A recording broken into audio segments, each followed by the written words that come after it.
California, the whole nation is counting on you. Democracy is on the ballot November 4th. Republicans want to steal enough seats in Congress to rig the next election and wield unchecked power for 2 more years. With Prop 50, you can stop Republicans in their tracks. Prop 50 puts our elections back on a level playing field, preserves independent redistricting over the long term, and lets the people decide. Return your ballot today. Vote yes on 50.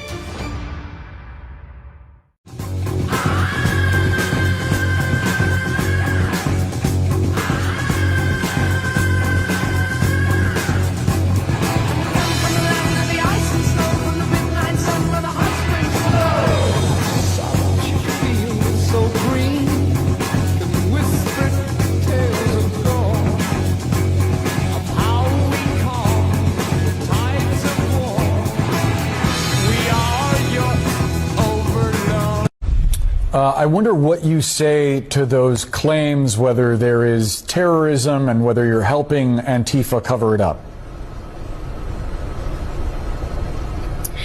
You know, I never thought that renowned puppy killer Kristi Noem would be so afraid of protesters wearing frog costumes and chicken costumes, but here we are. Our city provided very classic dignitary protections for dignitaries that come into our city. It was nothing out of the norm. We were not hiding anything. The reason she didn't see anything on the ground is because everything here is under control. People are exercising their right to free speech as they are allowed to under the Constitution, if that still matters. But no, nothing is out of control. There is no terrorism happening here. I think that they are just a very scared people. I want to speak plainly about the moment that we are in and the actual crisis, not the manufactured one, that we are facing in this city and as a state and as a country. If it sounds to you like I am alarmist, that is because I am ringing an alarm. One that I hope every person listening will hear. There is no emergency in Chicago that calls for armed military intervention. There is no insurrection. There is no insurrection. Like every major American city in both blue and red states, we deal with crime in Chicago. Indeed, the violent crime rate is worse in red states and red cities. This country has survived darker periods than the one that we're going through right now, and eventually the pendulum will swing back. As Dr. King once said, the arc of the moral universe is long, but it bends toward justice. Humbly, I would add, it doesn't bend on its own. History tells us we often have to apply force needed to make sure that the arc gets where it needs to go. This is one of those times.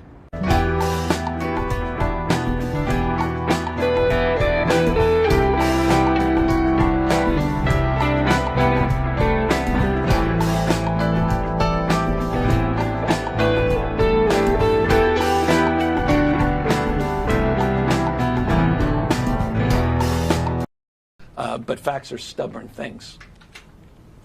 And the fact is, Mississippi, I mentioned Arkansas. How about Tennessee? Alabama. Alabama's top 3 murder states in America. Where's the President of the United States? I thought he cared. These are the folks these are his states that voted for him. His state of mind doesn't seem to be focused on the issue of crime and violence. It's about an expression of authoritarianism. He reflects and waxes, I think, 2 out of the last 3 days, talking about being a dictator. I hope people pay attention.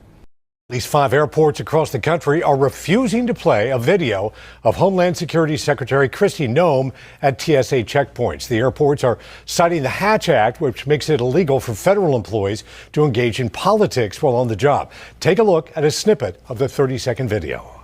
Democrats in Congress refuse to fund the federal government, and because of this, many of our operations are impacted, and most of our TSA employees are working without pay. Now, we've reached out to our local airports. TPA and St. Pete Clearwater say they don't have monitors that are able to play videos with sound at TSA checkpoints. We also reached out to DHS. They reiterated Secretary Noem's statements, but did not say whether any action would be taken against airports that refused to run the video. That Tish James had never had a fundraising day in her life in public office, like she did when Trump indicted her. No, she's never been a great fundraiser. She's a great vote getter, a great leader. But that's what happens. He's going to end up being the best thing that happened to some people that picked with the wrong people. It's going to be a unifying thing, too, because I think that even people who are soft supporters of Trump, who may like some things that he's doing and not others, it's so obvious that this is not the way the American rule of law is supposed to function. This is not the way the U.S. justice system is supposed to work. Anybody who sees all these U.S. attorneys getting fired and resigning and stepping out, having to bring in some insurance lawyer from the mid-level ranks of the White House who've never prosecuted a case before to learn on the job about how to bring an indictment. I mean, I think any adult who understands about how the American rule of law works knows that this is wrong. And I think that this will cost him soft support, even if his fanatical supporters would follow him into hell. Donald Trump's political power lies in being able to convince his supporters of anything and everything. Then loud public dissent from inside his coalition, from prominent MAGA influencers, might be the thing that will melt his carefully crafted alternative fact-based reality faster than the Wicked Witch in The Wizard of Oz. And that is exactly what is starting to happen with his brutal and ugly and clunky and wildly unpopular mass deportation scheme. Never thought I'd say this, but here's Republican Congresswoman Marjorie Taylor Greene making a lot of sense on a podcast over the weekend. We have a labor force in America across many industries that has been built on illegal labor. That's a fact. That also cannot be ignored. And as a conservative and as a business owner in the construction industry and as a realist, I can say we have to do something about labor, and that needs to be a smarter plan than just rounding up every single person and deporting them just like that. Right. So, and I'm going to get pushback on that, but I'm just living in reality from here on out. Plenty to not like about Marjorie Taylor Greene, but if we could have done this on our own, we wouldn't be here. So this shift in rhetoric and tone and these new standards being laid out there, Marjorie Taylor Greene saying it's not living in reality to carry out Trump's deportation policy is more than a shift in tone. It's a shift in her position. She owns a construction company, and she's giving voice to people inside Trump's coalition who have the same concerns. Back in May, when a college student who had been raised in her district was due to be deported to Mexico, she was more callous. She hadn't understood what Trump was actually going to do, and she said, quote, "The law is the law." But this is her now. Quote, "I'm not ignoring facts anymore." Arrogance of somebody who works for us. And this person has the gall to go on television and to declare half the country are enemies of the state and to threaten half the country and America's greatest cities with military invasion, takeover, and occupation because there is an insurrection underway. What this is a type of mass hysteria. Donald Trump was asked a question whether all of this was cause to order deployments of military force into the country under the Insurrection Act. And Trump's answer to that was maybe. Oh, and there we go. We see police rushing forward to grab some folks. Rushing forward, pushing folks to the ground. People collapsing onto the ground. These people are forced back as they execute an arrest. Arresting someone from the crowd.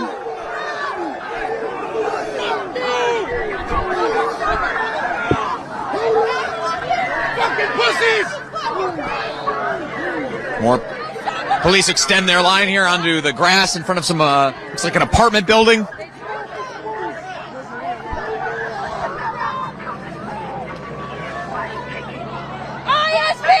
IOF, KKK, they're on the stage! Disperse now, or you will be arrested! We will arrest you now! Go out to the technical level!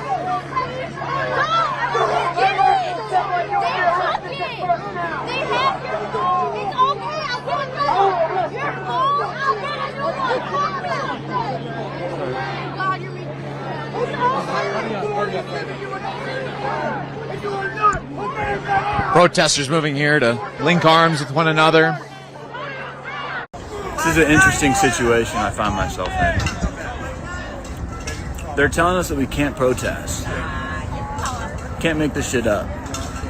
In the designated protest zone that they had allotted for us. Look at it. I'm gonna comply. It's unconstitutional. It's sad that this is where we are as a country.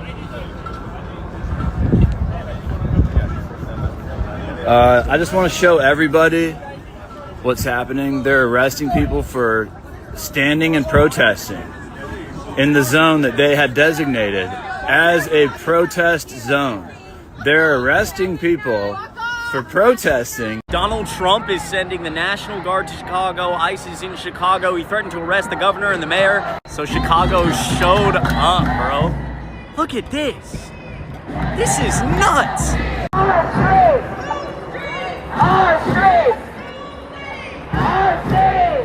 With the midterms coming up, I think Donald Trump needs to start listening because the poll numbers are not good. In real time, we're watching the largest expansion of executive authority in modern American history with Donald Trump and these goons attacking states to crush political dissent. And the last thing people are gonna do is sit down in a time like this. You have 3% tattoo on your hand. It's none of your business. Have you ever joined the military before? Why don't you mind your business? Well, I'm a veteran. Okay, great for you. I'm part of the 1% of people that serve this country. And you're in my face already. Why are you even here? Why are you about to push me? Don't worry about it. Are you about to put hands on me? Why are you here? You touch me, we're gonna have some problems. Did I touch you, guy? I'm warning you. Did I touch you? Did I touch you? Problems. You're the one getting in my fucking face.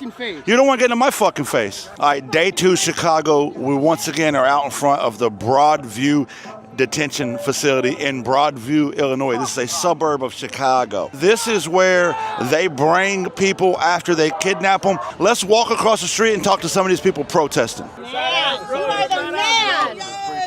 Thank you for being here. Fucking love you. Thank you. Tell me why we're here. We're here to protest these Nazis over here that are snatching people up across the street. How does Chicago feel about ICE?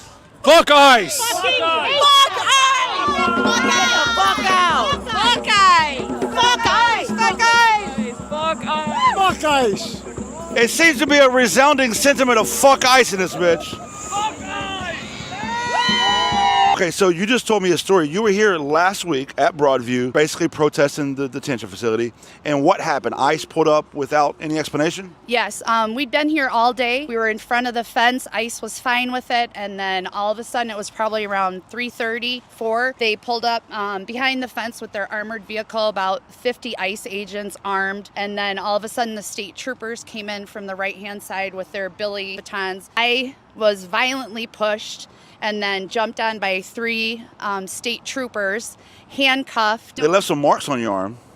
Good God Almighty. And then my wrist. This is a week. So this is a week later and they're still there. This guy says Patriot on his shirt. Let's go talk to him. What's up, man? What are y'all here doing? Just recording. Thank you. I'm not taking an interview. But I'm interviewing you anyway. So I'm not answering. I see that 3% tattoo on your hand. It's none of your business. Have you ever joined the military before? Why don't you mind your business? Well, I'm a veteran. Okay, great for you. I'm part of the 1% of people that serve this country. And you're in my face already. Why are you even here? Why are you about to push me? Don't worry about it. Are you about to put hands on me? Why are you here? Because I fucking want to. Because I'm a patriot. And I want to watch. You want to watch what? You like when people get kidnapped? Dude, you touch me, we're going to have some problems. Did I touch you, guy? I'm warning you. Did I touch you? Did I touch you? Problems. You're the one getting in my fucking face. You're the one getting in my fucking face. I'm a Harley guy. I drive a Road King. You drive a? I drive a Road King. fellow guy with a beard, fellow Army guy. I mean, a Harley guy, sorry. I'm an Army guy. And you're an Army guy. What are your thoughts about what's happening here? I'm so dismayed at where we've gotten to as a country. Taking innocent people out of their homes, out of their beds, off the streets, and just disappearing them. That's not American. That's right. That's not constitutional. That's not human. It's not empathic. It's ridiculous. To offer, no, listen, Mark, I get to answer my question now. You've asked it. Mark. No, Mark, I've answered my questions. Of course they are, but you're not going to be able to avoid that if we don't do the things that actually work. We are not split on this issue. The fact of the matter is, no one has asked me to send federal troops into this city to make it safe. It has never come up. It never came up during the campaign. It's never come up in the first 2 years. The fact of the matter is, we are driving violence down on this city, and we're using every single resource that's available to us. Dr. King said this right here in Chicago, the National Conference on New Politics. What did he say? He said, militarism is a sickness. I am trying to eradicate the sickness from this city and from this country. I'm going to work hard every single day to protect the people who are caught up in violence in this city. Guess why? You want to know why? Because the vast majority of them look like me. This president has never asked a very simple question to me, Brandon Scott, Barbara Lee, Randall Woodfin. He doesn't talk to black mayors about what it's like to live in communities that have been disinvested in. So no, we're not going to succumb to the sickness and the evil that Dr. King warned us about a generation ago. It didn't work in 1974 when 970 people were being killed. It didn't work in the 90s when no one said a mumbling word about how many people were losing their lives because of violence in this city. And now we're actually doing the work that's working. Now all of a sudden everybody has these ideas. This is a group project, but we're not going to allow the President of the United States of America or any of his ilk look at the work that we're doing across this country, and then now we're experiencing some level of reprieve, and now he wants to put his name on our paper. No, not going to tolerate it.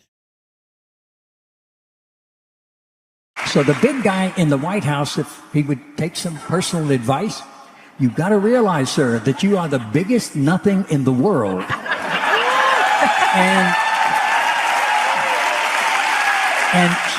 and sir, you stop there. You stop listening to all these people around you, these sycophants, who are encouraging you to be your non-human self.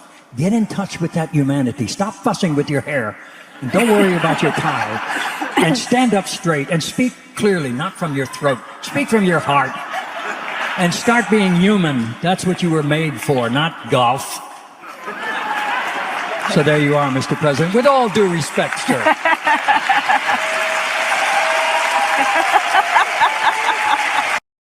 It's time for the Trucker John Livestream. Gonna be a good time, oh yeah. The Trucker John Livestream. Come along for a good time. It's a good time, good time, good time, good time. Trucker John Livestream. It's gonna be a good time. The time of your life.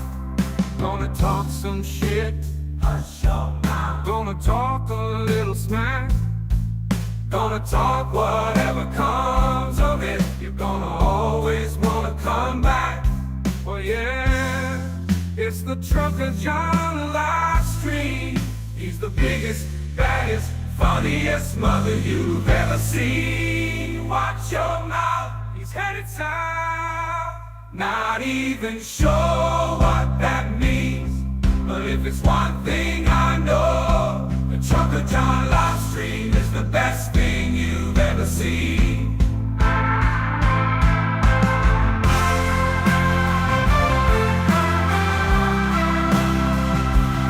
And now, ladies and gentlemen, the moment you've been waiting for, Trucker John.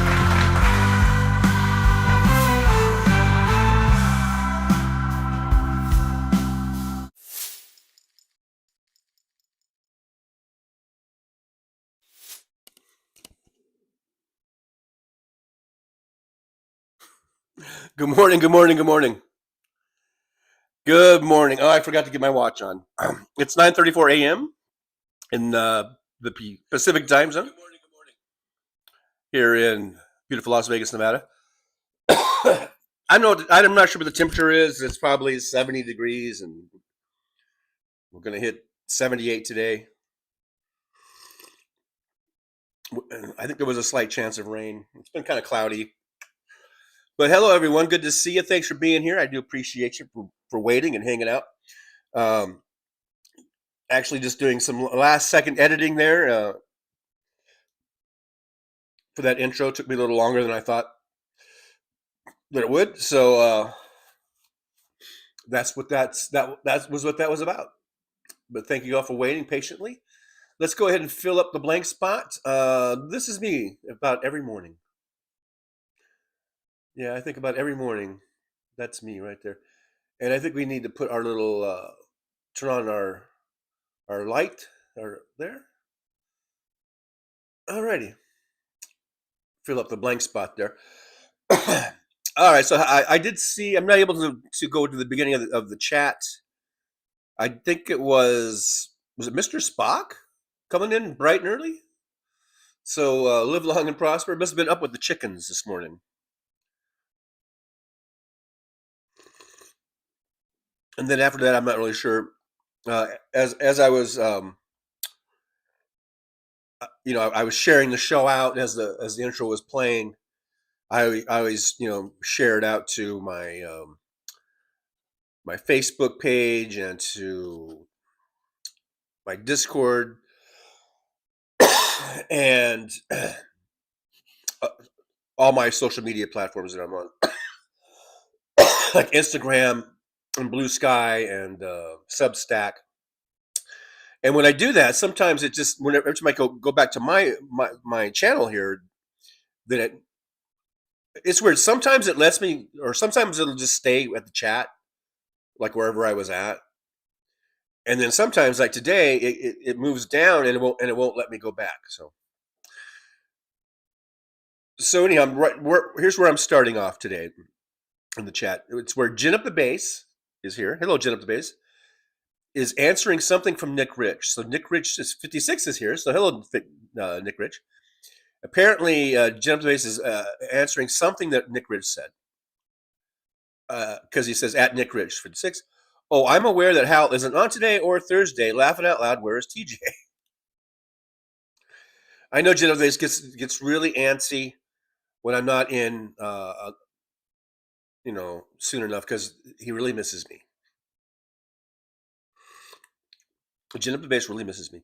I see Aaron West is here. Hello, Aaron. Good to see you. Thanks for being here. Thanks for helping out with the mod duties.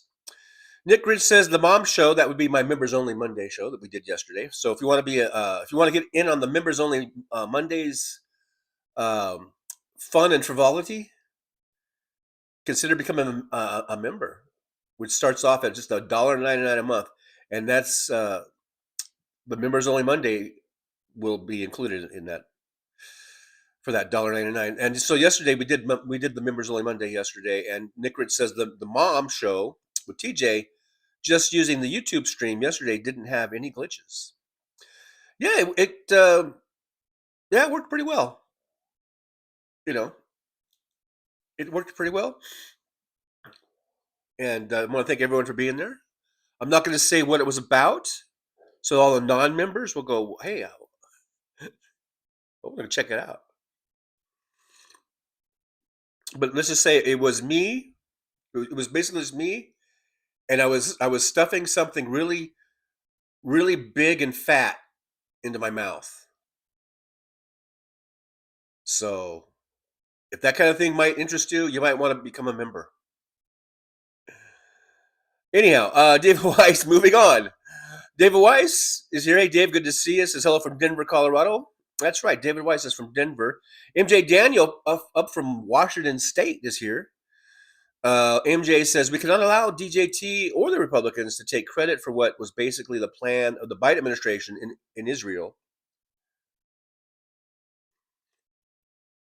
Well, that's true. I mean, we shouldn't let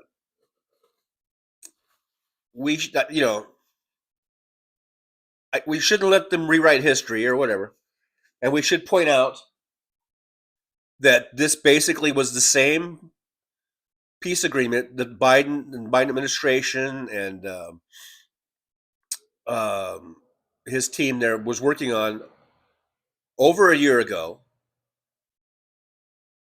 And then Trump, he wasn't president yet,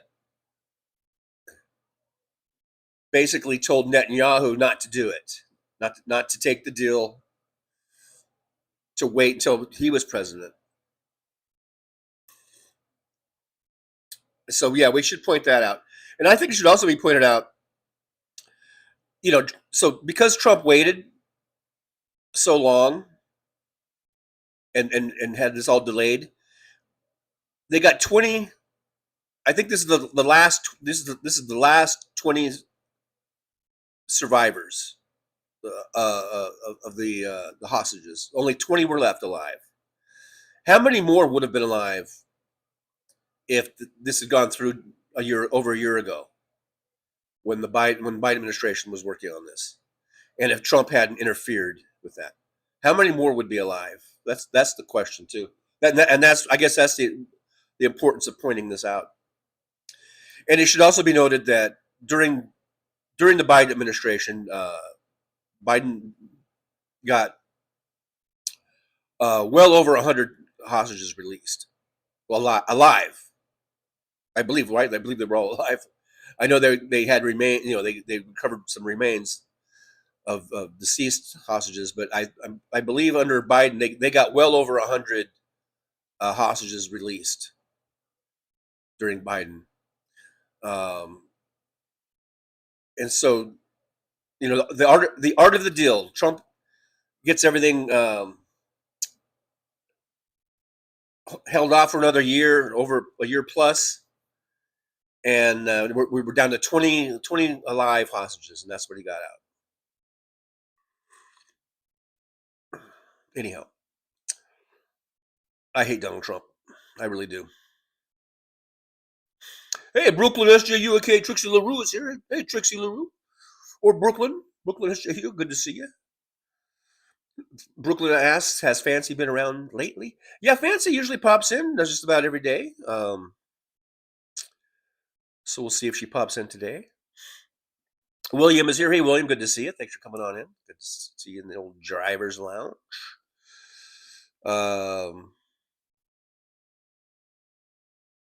Aaron West, pitter patter, let's get at her. I guess everyone was anxious to see me. Squirrel Girl is here. Hey, Squirrel Girl says, hello, chat and Trucker John. I've not been feeling well, so I'll be listening from my bed. I won't be able to see chat and respond. Take care, all. Well, Squirrel Girl, I hope you get better soon. Sorry to hear that you're not feeling well. And yeah, just go ahead and kick back, relax, and listen to the dulcet tones of my voice.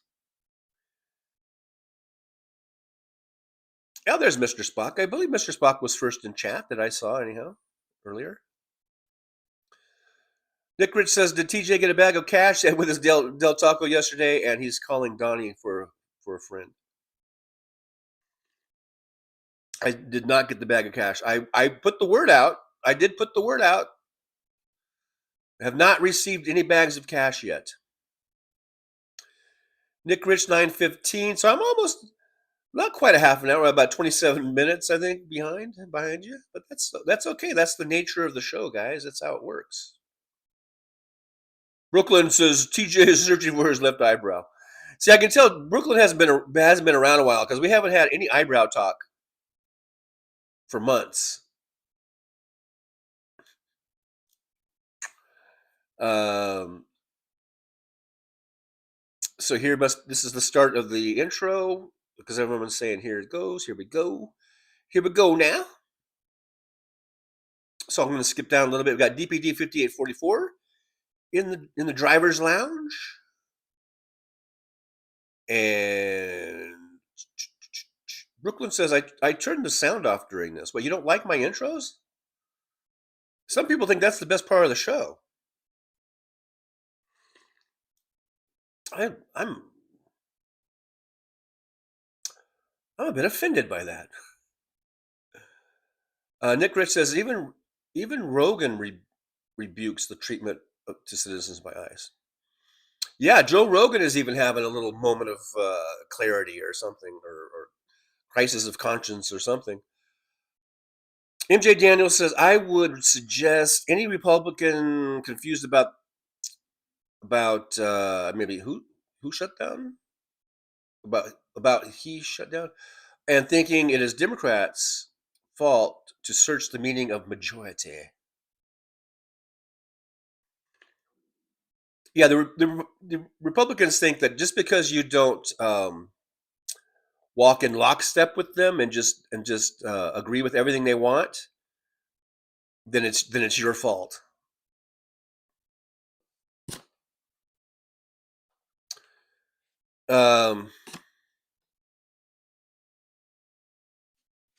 Anyhow, let's see, where was I at? Oh, Christina and Son Ghost Squad's here. Good to see you. Thanks for coming on in. And I Smoke and I Know Things is here. First time I've seen this that profile name. So thanks for being here. Guys, make sure you like, subscribe, and share. We are operating like good Democrats. We have a pretty good surplus, but we just have a low number watching. 24 watching, 38 thumbs ups. So make sure you hit the thumbs up and like, subscribe, and share, and get us out in the algorithm. Get a few more folks to come on in and play with us. Falcor is here. Hey, Falcor, good to see you. Says, fuck you, state police pigs. Woof, woof, woof. Rainer Noliweka is here. Hey, Rainer Noliweka. I'm pretty sure I've seen you before. Been a little while. Thanks for coming on in. I appreciate you. Rainer Noliweka says, I am so glad me and the family left the USA, moved back to my home country back in August. Good work here and Medicare for all. Making me jelly. Making me jelly. Rainer, I wish we had good work and that paid well. You know, I wish we had more jobs with good living wages. And I wish we had Medicare for all. Universal health care. Just those two things. Just think how much our lives would improve if we had, you know, jobs that at least paid, you know, good living wages. So people could, on a 40-hour work week, they could make enough money to pay their rent, pay their utilities, shop for their groceries, you know, buy clothing for their family and their kids, and put them to school and all that shit. Make your car payment. Wouldn't that be nice? And then also have universal health care. So that'd be one less thing to worry about. One less thing. So it's one less thing. And you just know you're covered. You and your family are covered if an illness or an injury occurs. And you don't have to worry about not getting the care you need, and B, going bankrupt over it. Especially if you get something like a cancer or something that can really rack up huge medical bills. Wouldn't that be nice? Just good living wages at the minimum, you know, and universal health care. Just those two things alone. And I think our quality of life and our sort of like our happiness index would probably go through the roof from just those two things: good wages and universal health care.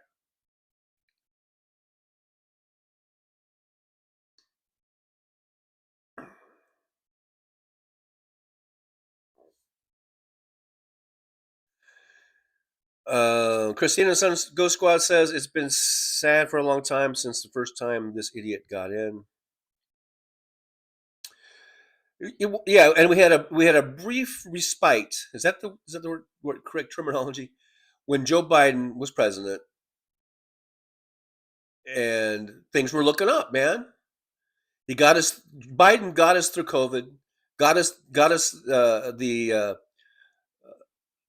the vaccinations and the boosters really got those so they were just available to everybody. I know that the vaccine came out, you know, under Trump and everything, but he was in the Trump fashion, was doing everything was just back asswards and slip shot, you know, and when the Biden administration got in there, it was like boom, boom, boom, man. Here's your shot. Here's your, you know, it was just easy peasy. Everyone, the rate of vaccination for C-19 just, you know, went through the roof, and you know, and so he got us through COVID. The death rates were going down from under Trump, 4,000 people a day. Every single day, 4,000 people were dying under Trump. And then, you know, so Biden and the administration, they wrote the book, you know, during the Obama administration on how to handle a contagious pandemic or an outbreak. They wrote the book on it, man. And then the economy, he inherited, Biden inherited one of the worst economies ever. And within 2.5 years, 3 years, by year 3, we were the envy of the world with our economy. And I don't, I say that a lot, but I don't think we should ever forget what Biden did and how he really took a really bad situation in COVID, and then what the COVID response did to our economy, and how under Biden he really turned both of those things around, and we were able to get out of COVID. If Trump had won his second term right, consecutively, we'd probably still be in COVID. We'd probably have 5 million people dead instead of the 1 or 1.5 million that he was responsible for. We'd have probably 5 or 8 million people dead from that disease. Catherine Real Talk says, "Hi everyone, hi TJ. Broadville, Illinois protests are changing, being forced to scale down. Fence is supposed to come down per judge order by midnight tonight. All over the country is strange now." Oh, that's true. Josh, was that the WGN reporter? I'm not sure which one you're talking about. Jolly, the big guy with the beard, that was Jolly Good Ginger. Let's see. MJ Daniel says, "This is nothing but the Republican Party sponsoring terrorism on the American people, meant to make everybody afraid and compliant. Not gonna work. F47.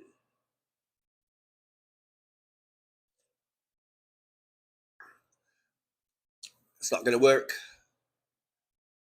Wouldn't be prudent. Not gonna work."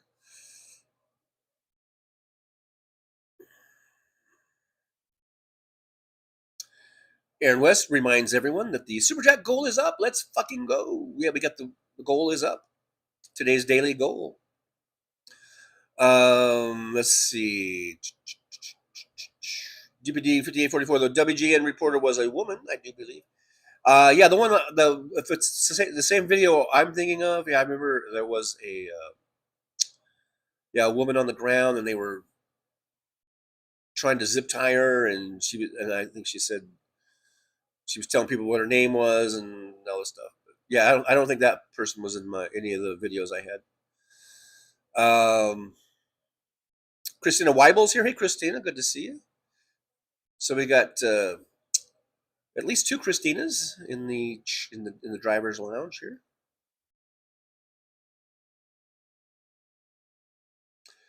DPD 5844. Wow, he looks great. Thank you. I don't know who you're talking about. Martin Sheen, maybe? I don't know. Deborah Murphy says, "Hello, stepping to the back of the room. Phone needs charged." All right, yeah.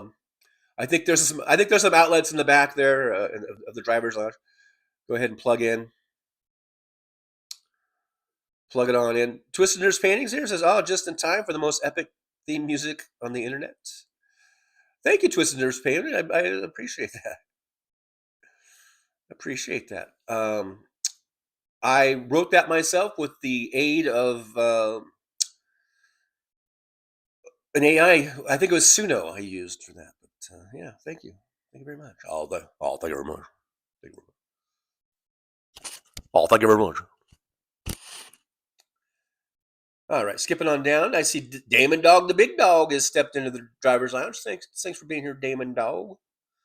Damon Dog, the big dog. Jen at the base says, "Trucker John, congrats on the Dodgers last night. I'm sure you were thrilled that MAGA Blake Trinan is locked in as a closer again. Great game. I missed both Monday Night Football games. Are the Bills still unbeaten?" No, they suffered their second loss of the season last night. I'm sure Sandy Foltz is mourning that right now. But yeah, I watched the game. I watched the Dodger game last night, and man, I tell you, I'm glad we won. And the bullpen, Roki came in, and then Trinan came in, and Blake Trinan. and they actually did pretty well considering. But I was really getting pissed off because, like Snell, the starter, practically pitched a perfect game. He went 8 innings. I think he gave up 1 hit. No run. Was it no runs, right? And at that point, because in the relievers that gave up a run, right? Wasn't it 2-0 when it was still 2-0 when he at the end of his stint there, and then Roki comes in, Sasaki, and really looked like he was afraid to throw a strike. And I was just thinking, God damn it. Here's another great performance by a starting pitcher. But more than just good, but really great. There's been at least 3 or 4 or 5 times this year, going regular season and now in the postseason, where this happened against Phillies too, where the starting pitchers was just lights out. I mean, above really one of the putting their performances really in kind of an all-time great type of a game by a pitcher. And then we were on the verge of losing it in the bottom of the 9th. And that's what was pissing me off. It was like, dude, you can throw 100 fucking miles an hour, throw a fucking strike, and challenge these guys. But he was tentative. It looked like, and he looked like he had no confidence after that first batter. He started walking people, so I was just really pissed off. And then they bring in Blake Treinen, and I was like, okay. Now, I've been really down, I guess you'd say, or critical of Blake of Treinen, and nothing to do with his being a MAGA and all that. I don't know what the fuck he is. Apparently, he's very shook up about Charlie Kirk or whatever. Okay, whatever. I was just like, okay, dude, this is it, man. I'm putting my faith in you. And he came in, and he looked a little shaky. I mean, I think they gave up a run. I forget if it was under Roki or under him, but I was just like, dude, okay. I mean, I was here I am talking to the TV, and I'm like, okay, Blake, I'm willing to let bygones be bygones. I'm willing to bury the hatchet with you. Okay, let's just forget all the bad things I said about you. Let's just start anew, and I'm going to put my faith in you that you can get the job done. This is me talking to the TV. Okay, this is the story of a man who lives by himself and talks to the TV. So I was just like, so dude, let's just put it all behind us. No hard feelings. Just go out there and get the fucking out. Get some outs, And then I saw him pray. Like, he looks up, but he's a fucking really religious dude, and he prays, and I was like, yes. And I was like, yes. Get God involved in it. Yes, bring him in. Bring God in it. I don't give a fuck. Have God. God, yes. God is a Dodger fan. God bleeds Dodger blue.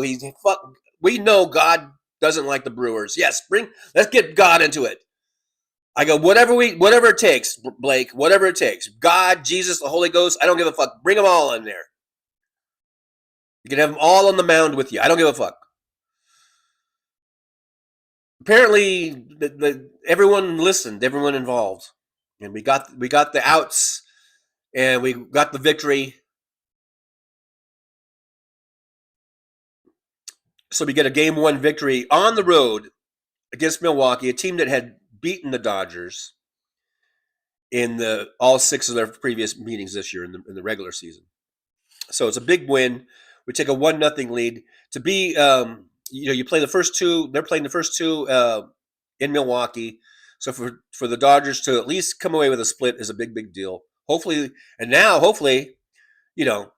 of course, you want to win Game 2 now, because then if you can get a 2-0 lead and come home, then with a 2-0 lead, then that's a great advantage. That puts home field advantage back, to you. So as the Dodgers, right? So I don't know if that answered your question, Gin Up the Base, but that's what I got. That's what I got.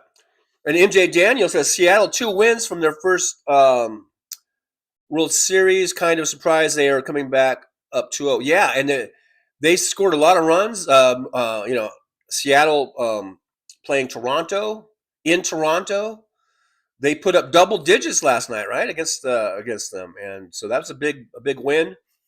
They look dominant. They look poised and ready to meet the Dodgers in the World Series. So we'll see. We'll see what happens. So there's still a lot of games to be played. So we'll see what happens on both of those series. Janet Bay says, Trucker John, I do really miss you, TJ. I'm always concerned about your well-being. By the way, can I just say you look very handsome today. You definitely lost weight. Flattery will get you everywhere, Janet Up the Base, even if you're lying through your teeth. Even if you're lying through your teethies, your toothies. Hey, Elisabeth Martinez is here. Hey, Elisabeth, good to see you. Elisabeth says, Buenos dias, Trucker John. Hello to all. Buenos dias. Right back at you. I don't know how to say that part in Spanish. Damon Dog, the big dog, says, Jen, you forgot to nominate John for the Nobel Peace Prize. Not saying you're kissing ass, but well, there's still time for next year. You've got until January 31st of 2026 to nominate me for the next one, apparently. MJ Daniel says, so how much American taxpayer money will it take to build a resort with his name on it in what used to be Gaza? I know. See, that's another thing too. Like if we were living under a Biden or Harris administration right now, and this peace agreement went through and everything, we would be instituting like a Marshall Plan probably to rebuild Gaza, rebuild Palestine there, and get them back on their feet. And we would be putting in infrastructure and rebuilding the neighborhoods and apartments and schools and hospitals. We would be doing it right.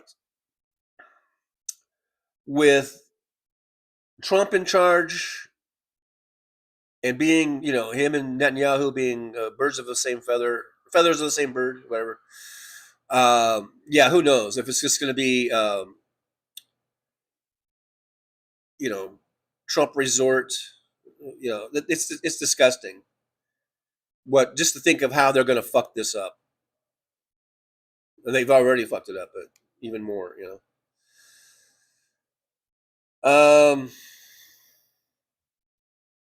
let me skip down. I know I'm really behind. DPD 5844 says, look up the writer Ken Klippenstein. He wrote an article on NSPM 7, National Security Presidential Memorandum 7. They are deeming anyone who is anti-Christian, capitalist, family values can be seen as a dun, dun, dun, dun. That's where it stops. But probably as a enemy of the people, a domestic terrorist. I don't fill in the blank there, I guess. Catherine Real Hot Dog says, did anyone hear that Dr. Phil Show is filing for bankruptcy? I think I heard that a while ago from somewhere. MJ Daniel says, the Brewers used to be the Seattle Pilots before owner Bud Selig moved them and got an MLB team out of it. It would be funny to see them play in the World Series. Oh, it'd be fucked for me because I'm a Dodgers fan. Damon Dog says, I'm shocked the Dr. Phil Show is still a thing. Yeah, I can't remember the last time I even watched or even heard of the Dr. Phil Show. I didn't even know he was still doing the show. Yeah, if you want to, truth be known.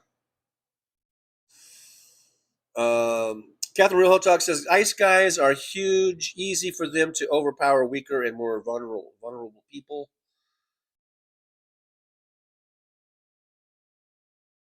Nick Rich says it would be interesting to see what chat John is viewing. That's the one that right there. That's the one I just viewed. Twisted Nurse Painting says to Trucker John, what I would love to see is a cap on income over $40 million per year with a 100% tax on anything more, and then a fully funded medical system and a UBI of $45,000 per year. That'd be nice. Yeah, I wouldn't. I don't know if I don't know if I can disagree with any of that.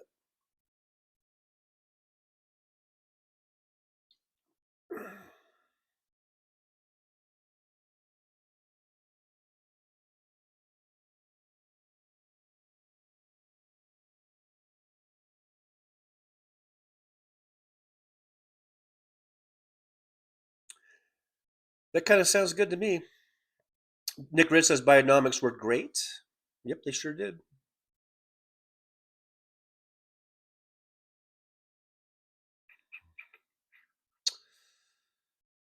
Christina and Son Ghost Squad says my mother had cancer, gave her a year. You have to be disabled for 6 months in order for the state to pick up your medical and pay you disability. She had to work those months while doing chemo. So dumb. Yeah.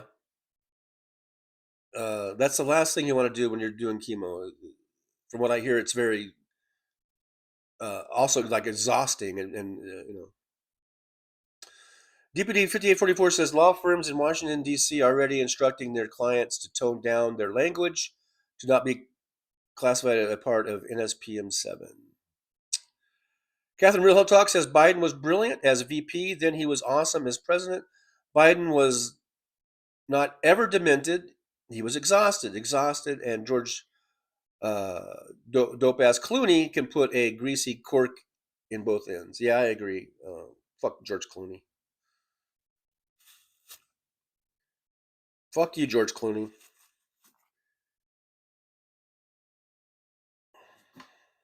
Sandy Fold says I was first in the chat.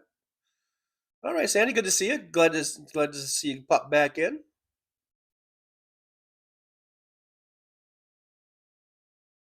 Okay, I'm skipping down a bit. Mr. Spock says I think TJ announced that Mr. Spock was first in the chat. Yeah, Mr. Spock takes issue with that. Mr. Spock was the first one that I saw, but you know, I know sometimes if you go in really, really super early, and then you know, like hours and hours early, because I post the upcoming live stream the night before usually, and so if you go in there and say hi or whatever, a lot of times that will get kind of just erased or bumped off like automatically. I don't do that. That's just something with the YouTube. The way the YouTube is structured, I think, after so many hours, I think it just disappears. And sometimes I'll check on the upcoming live stream just to check on it and see if it's posted okay, and I will see that people are in there like Sandy or whoever, and then in the morning when I do the show, those won't be on there. And I think it's just something that that YouTube does when they it's just the way the app or whatever this thing is called. It's just the way it works. Jen up the base says Trucker John 100% Snell should have finished when Snell has command of his pitches. He is almost unhittable. That's what I was thinking too. I was wondering, why not let him go out in the ninth, and if he gets in trouble, then you could relieve him. But it's one of those things that could go either way, and I didn't know. I don't know how tired the pitcher is. I just was assuming that Dave and him had a conversation about it or whatever. I mean, I don't know. So I don't know exactly because But he looked strong. He looked like he could have got another inning. But so I don't really blame. In hindsight, it looks like he should have kept him in there or whatever. But and then afterwards, I think Blake Snell was actually asked, and if he could have got out, and he said, "Yeah, I felt good. I could have got out." I think I heard him say that. But I don't really. There's other things where I might blame Dave Roberts for certain decisions, but for that one, I kind of don't blame him. Your pitcher just went 8 innings, and then that's a lot in these days, these times. It's not like the old days when pitchers would get complete games. Quite often would pitch a complete game. Those days are kind of few and far between. So, and it's, a lot of times you just feel fortunate if you can get the starter to go 6 innings, 6 good innings. So we got 8 good innings out of him. And, so I was wondering if Blake Snell was going to be finished after that 8th inning, or if he was going to come back out or not.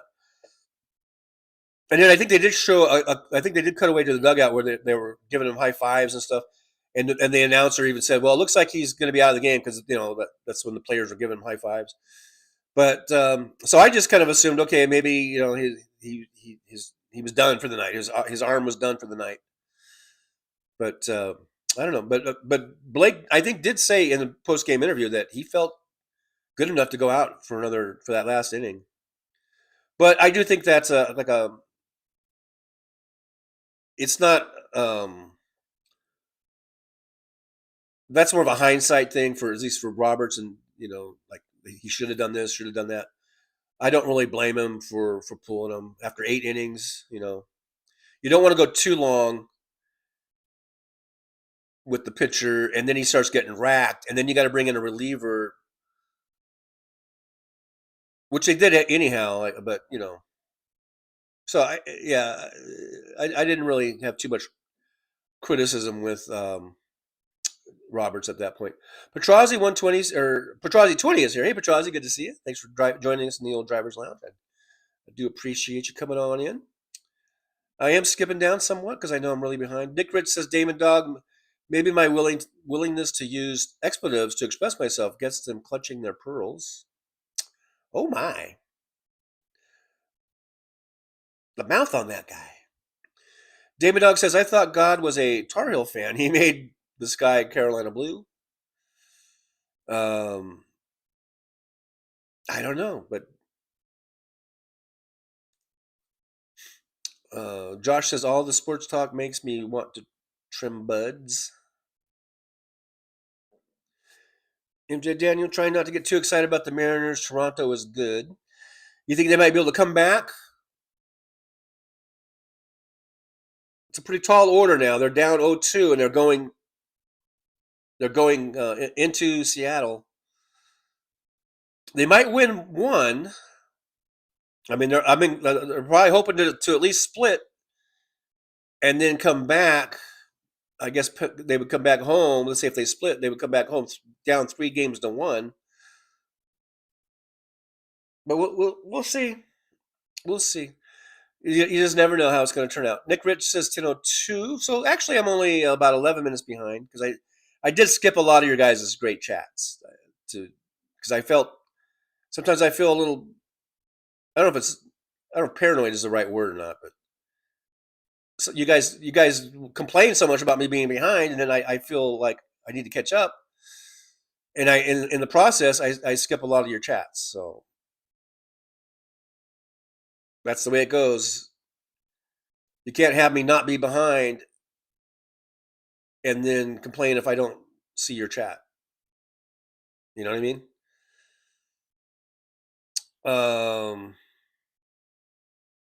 Christina says, of course you lost weight. I mean, those tacos were diet, weren't they?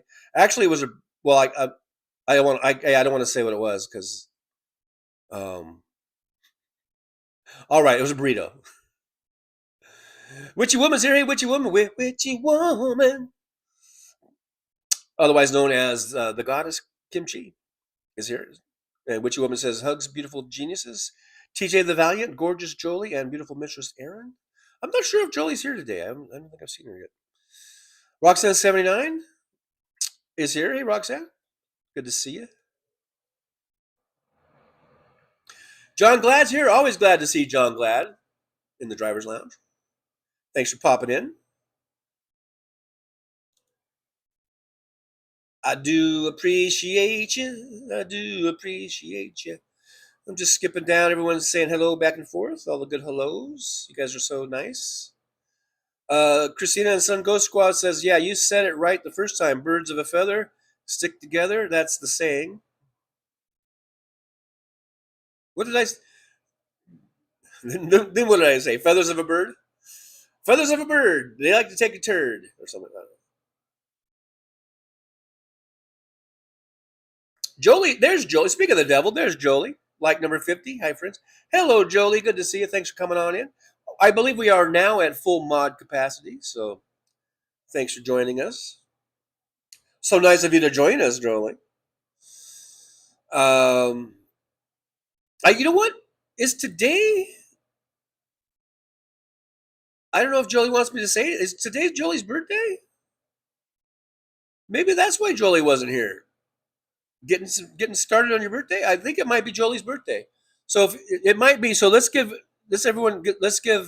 Jolie a happy maybe birthday.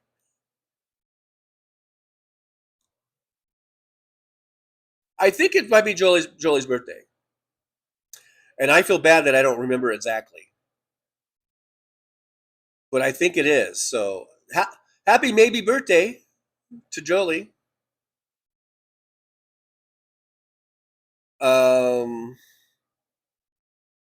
Let's see here.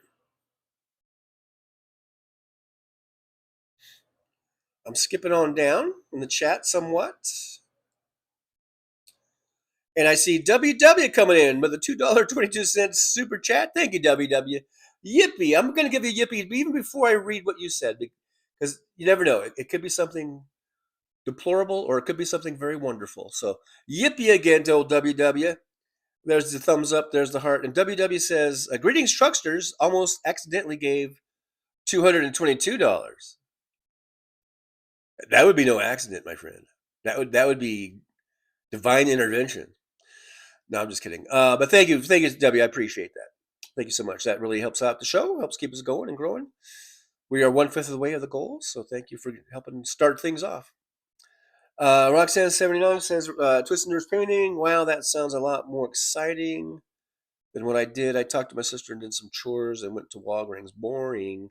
So I'm kind of mid-thread on that conversation. I don't know what it was that was exciting. I don't know what the exciting thing was. Now I could scroll back and find it, but I don't know. Okay, look, I'm going to scroll back. Let's see. What did TNP do that was so exciting? Let's see here. Oh, TNP has been filming and getting channel building stuff done. Okay. Not sure if that's super exciting, but okay.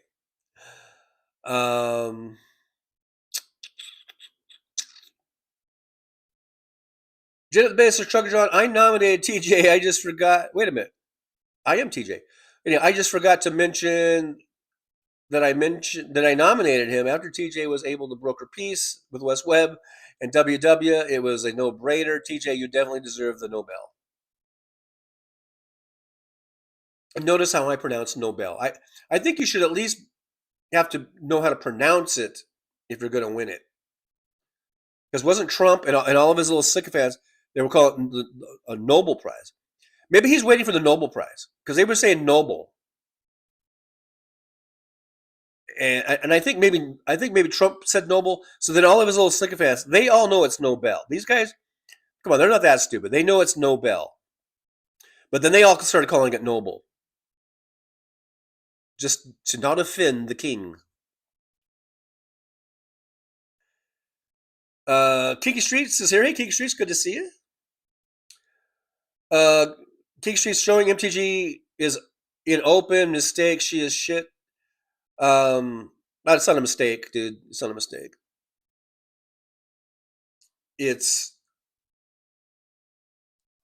I think it's a good way to show that there's a lot of people peeling off from MAGA. They might not vote for Democrats, but they're probably not even going to vote. I think there's a lot of people that are peeling away, and I think MTG is a good indicator of that, a good example of that. They're peeling away, falling away from Trump.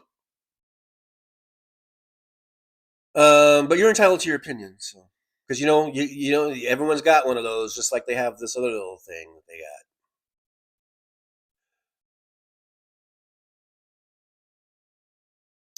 Catherine Real Health Talk says there is plenty of money to do great things. The issue is where it is hoarded and collected. Yeah, we're the richest country in the history of the world. We could afford to raise the social safety net, raise the floor, and get people health care, universal health care, get people high wages, good living wages. At least those two things, like I said, at least those two things, and our quality of life and our happiness index would go through the roof.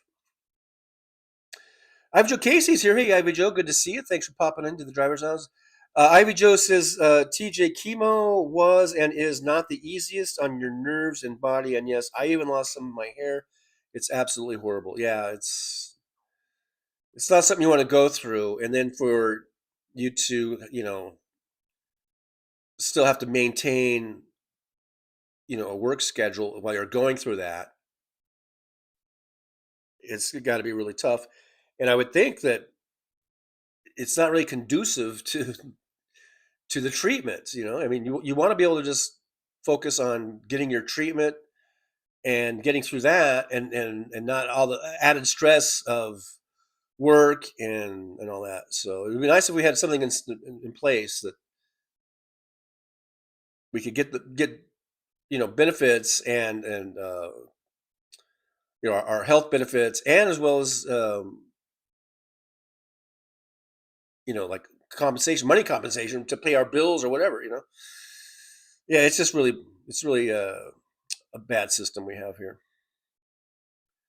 Jim-based Trucker John, just skipping over my material First Amendment. What does First Amendment have to do with it? You put whatever your material was. That has nothing to do with the First Amendment. I'm not the government, by the way. I'm not the government that's putting you in prison for something you said. That's what the First Amendment covers.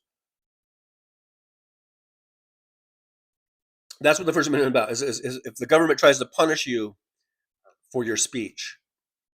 I'm not the government, A, and B, I'm not punishing you. And you said whatever you said, and I didn't even, just because I didn't read it doesn't mean you didn't say it. King Street says so much for the governor of Chicago being on the side of peaceful protesters.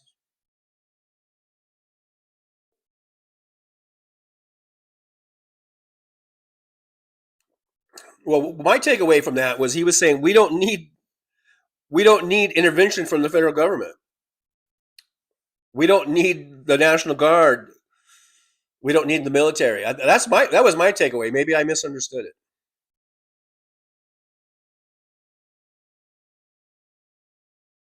He was saying that they'd had a decrease in crime. They'd been handling this on their own for all these years. They had a downward trend in crime. They never asked for intervention from the government. They never asked for the National Guard. That's what I took away from it. I don't know what the hell you took away from it.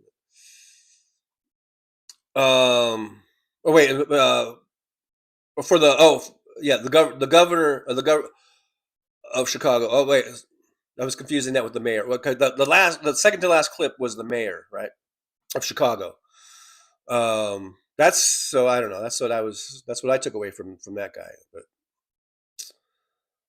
and then the governor of Illinois, of course, that's Pritzker, and I don't know what Pritzker did to piss you off. I don't know what what he did to piss in your Cheerios. I don't know. Marsha says, I'm saying hi. Hello, Marsha. Good to see you. Thanks for coming on in. I appreciate you. Appreciate you coming on into the driver's lounge. Susie Jones says the ceasefire in Israel is over. IDF soldiers shot 6 Palestinians, and Hamas has started executing people in the streets. Wow. Source Independent News. Well, that's no bueno. Karen Ames is here. Hey, Karen Ames, good to see you. From the Victor Valley. Thanks for joining us here in the old driver's lounge. I do appreciate you coming on in. As per always.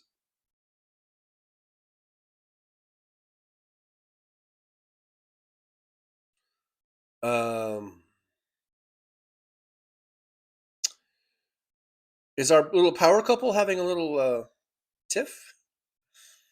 I don't know. I'm sure it was all tongue in cheek.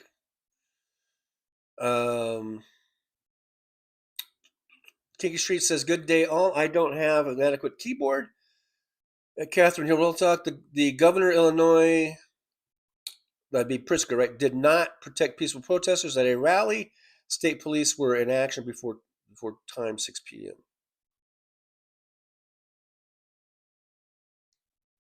Well, he can't do everything.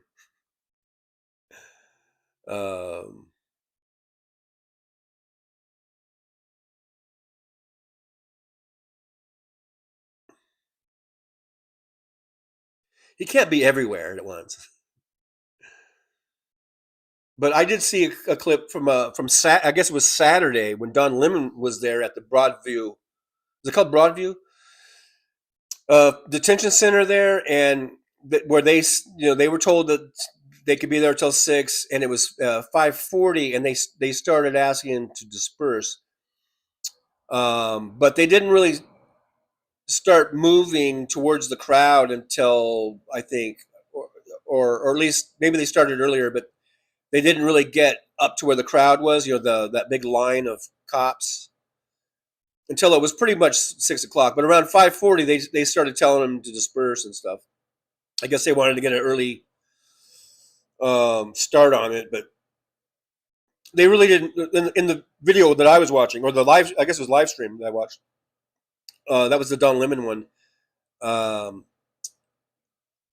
They didn't actually start really getting up close to the protesters until about 6 o'clock, but it was 5:40 though. They were saying, "Hey, disperse! You guys have to disperse," and all this kind of shit. So anyhow, WW says group to target people who collaborated with Israel as well as armed looters, drug dealers. Sources say. Oh, so that's what's going on. They're killing the collaborators. Well, that's what Hamas does, and that's why I think a lot of Palestinians were kind of, even before the October 7 and all that, in the years leading up to it, a lot of the Palestinians, they were afraid to speak out, or because the Hamas would just kill them if they tried to say anything against Hamas. So that's what terrorist organizations do. They get people to comply by using terrorist techniques. Kiki Street says the state troopers are under the governor of Illinois, Pritzker. He lies.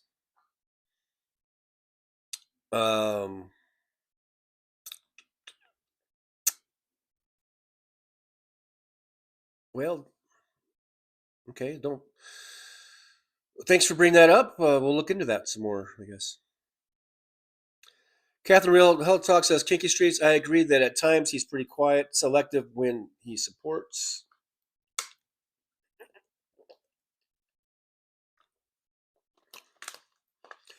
I was just going to say, if he was a Republican, then the Republican would have just given carte blanche to Trump and to come in and do whatever he wanted. But then I was thinking, maybe, but Trump probably wouldn't even have gone to Chicago because he only really wants to make this issue against Democratic governors and stuff. So who knows? Who knows what woulda, shoulda, couldas, and would have happened, and this would have happened, and that would have happened. Kiki Street says Catherine Reelhound thought the governor is allowing peaceful protests to be broken up. That group had that space till 6 p.m. The police broke up a legal protest around 5:30.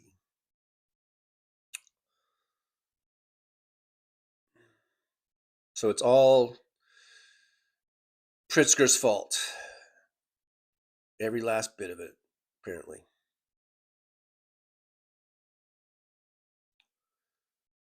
Like I said, something to keep an eye on.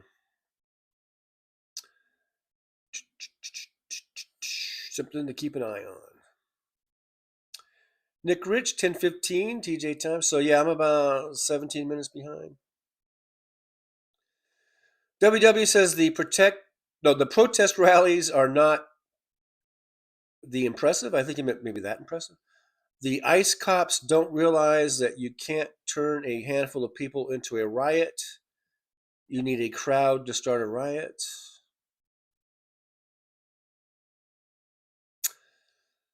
Let's do the time warp again. I just saw Damon Knox says he loves the time warp. WW, the inflatables just make the protesters look silly.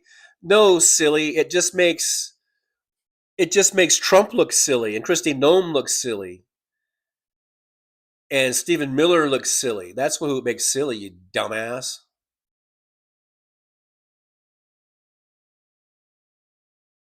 Roxanne79 says the time complainers have dipped out, TJ. You can go back to old way of reading chat and seeing all our jokes. Alrighty. Susie Jones says, Roxanne79, hi, beautiful. Hummingbirds need a lot of food to stay warm. We quit feeding them at the family cabin in August, so they're encouraged to fly south sooner than fall. Oh, yeah, sooner than waiting till fall.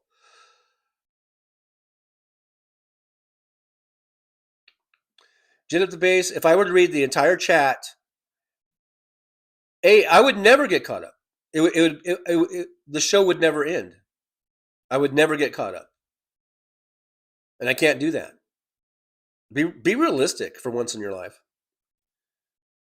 Christina's son Ghost Squad says, yes, you skipped Trucker John. God likes bowling. My father told me that when there's a thunderstorm that God's bowling, the noise, the lightning is when he gets a strike, and the rain is when he lost. Because he was crying, I guess. Because those are tears, I hope.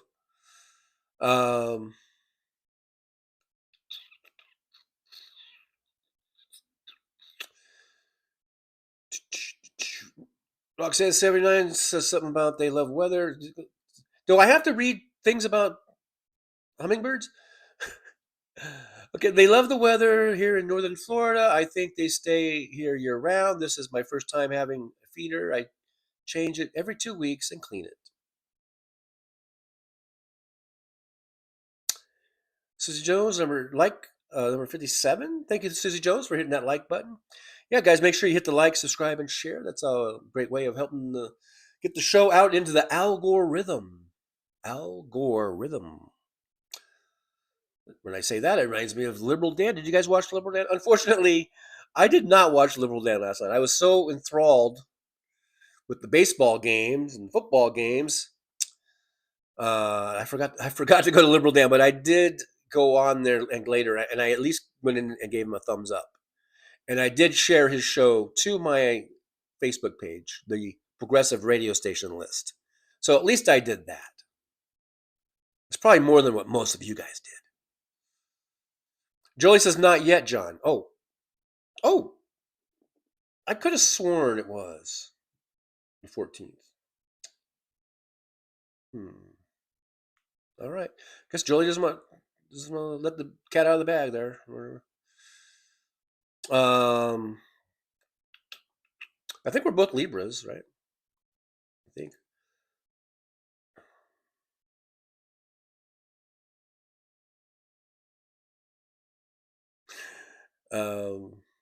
Yeah. Don't wish Jolie happy birthday yet. I was premature. I was premature. Mad Mac is here. Slava Ukraini, absolutely. Slava Ukraini. At you there, Mad Mac. All the way. Ukraine all the way. That's how I say it. Ukraine all the way. That's the American version of Slava Ukraini. Ukraine all the way.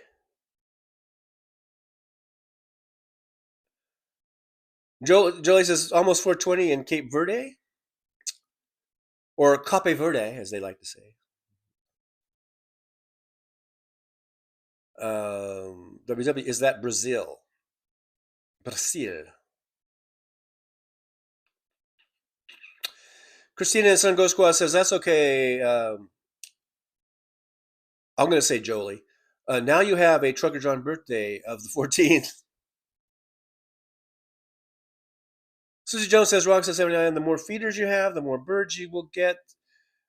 They're very territorial, and the breeds vary as to aggressiveness. My mom gets 12 to 14 breeds found in Arizona. They have 5 feeders.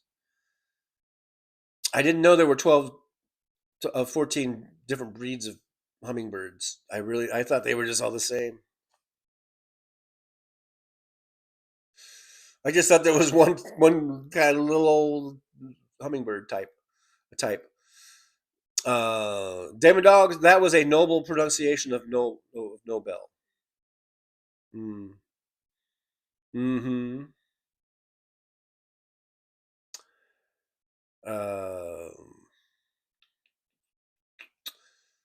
Did I skip over Barbara Nicholas?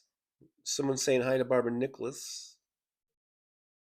There's Barbara Nicholas. Hey, Barbara Nicholas. Thanks for joining us. I do appreciate you coming in.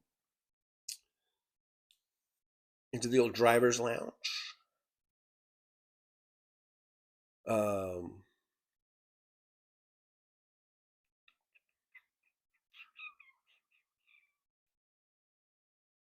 Karen Ames needs more coffee and a smoke. Going to the garage where it's cold.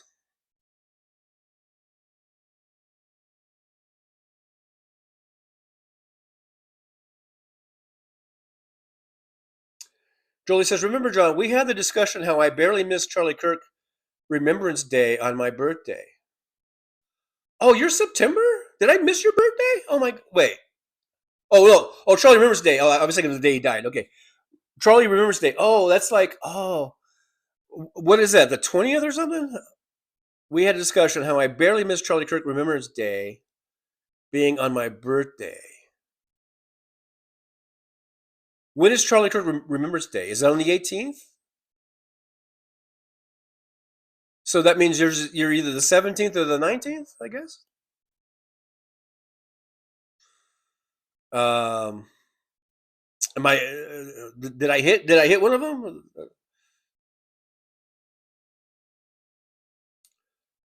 Nick Rich says TJ watched baseball instead of driving last night. What about Taco Tuesday? I might do Taco Tuesday. I might walk down there to Del Taco because they have taco night. You can get 3. They call them snack tacos for like $2.69 or something. I forget. Now, talk about shrinkflation. I'm pretty sure, like back in the day, like when I was a kid, late 60s, early 70s, they had taco night on Tuesdays back then. But I'm pretty sure it was 6 tacos for whatever price it was.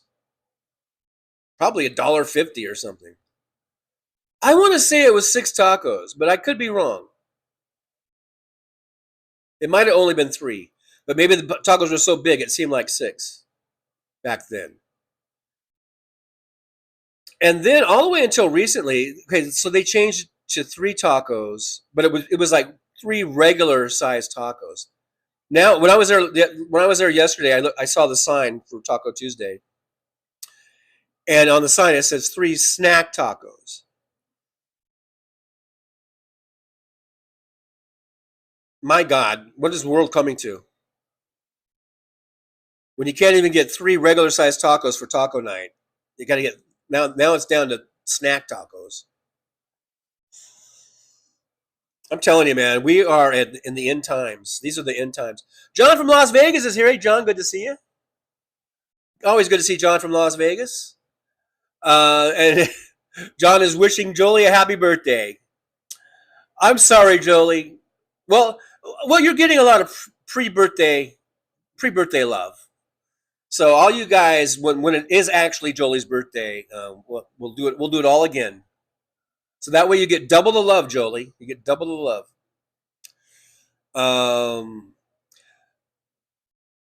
All right then. My bad, Jolie. I think Jolie's birthday is either the 17th or the 19th. Mad Max says, I thought TJ said it was your birthday. Oh, well, you get it. What I said was, I think it's your birthday, Jolie's birthday. I don't believe, you can roll the tape back. I don't believe I ever said definitively that it was Jolie's birthday. I said, I think it was. That means I don't know. When I say, if someone says they think, like if they go, I think it is, that means they don't know. So I never definitively said that it was Jolie's birthday. I was asking. I kept asking, like, is it? Anyhow,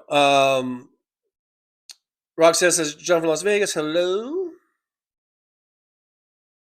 WW says, fights are fun. Okay, for you, maybe. Maybe that's why you have no friends. Just kidding, WW. I'm just kidding.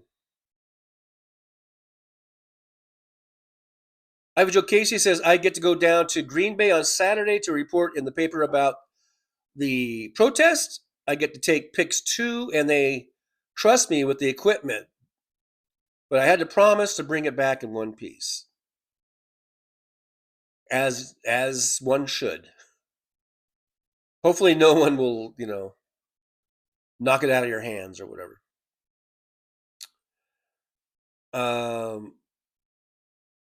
Jolie says, yeah, he said he wasn't sure, and for everyone to wish me a maybe birthday.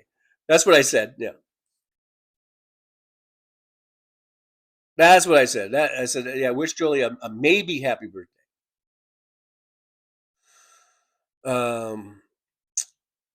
Karen Ames says, hey, you guys read more than me, so are our military getting paid during the shutdown or not? Well, as far as what I've heard is they are not. ICE is getting paid, but that's like the only thing. And they're not military, but I'm just bringing that up. That Trump has made sure that ICE gets paid because those are his Jan 6ers, those are his white nationalists, those are his little brown shirts. So he's going to make sure of that. But the military, who is just full of suckers and losers, he doesn't give a fuck about. He don't give a fuck about them.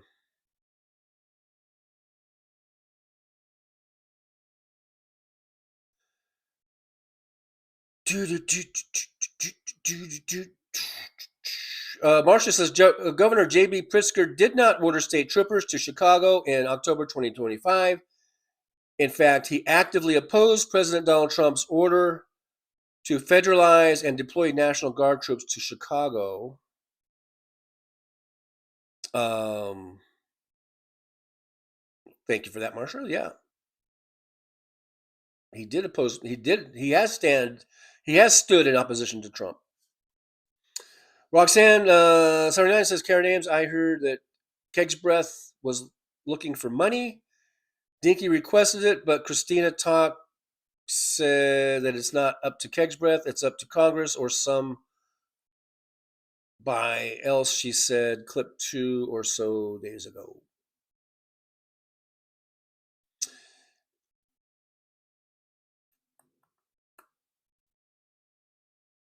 WW, we don't want the world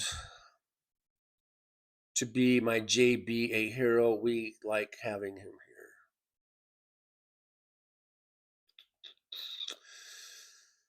here. WW lives in Illinois, so I guess that's what that was about. Kiki Street says Illinois state troopers are under Pritzker's control. They broke up a protest that had a right to be there at 5:30 when they had authorization. And Kinky Street says repeating that for emphasis, I suppose, because if I made a comment about, yeah, you just said that, and then Kiki would say, yeah, I thought it needed to be repeated for emphasis because people aren't getting it. People aren't hearing me. Okay, yeah, we get it. Okay, the Illinois state troopers, which are under the purview of the governor's office, they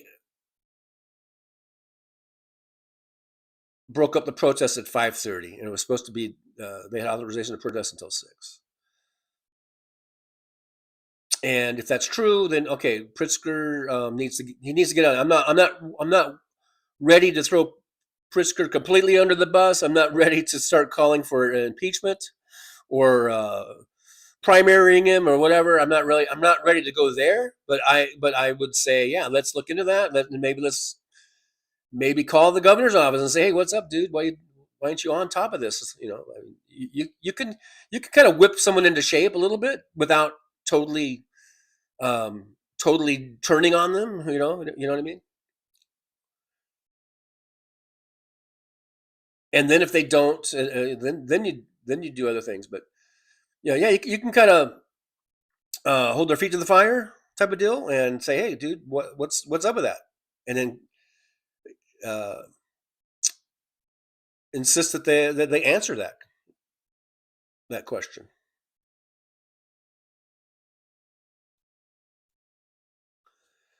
Twisted Nurse Painting says, I am quite a fan of the Time Warp as well. I was part of a production of the Rocky Horror Picture Show for quite a few years. I bet you that was a fun time. It's a fun show. WW says, Kiki Streets, it sounded like maybe ICE threatened to start shooting if they were not gone by 6. Fuck ICE. Christina Sun Ghost Squad says, yeah, because I mean, that chicken guy did look scary. No, that's the point. We want to look non-menacing and still get our point across. Yep.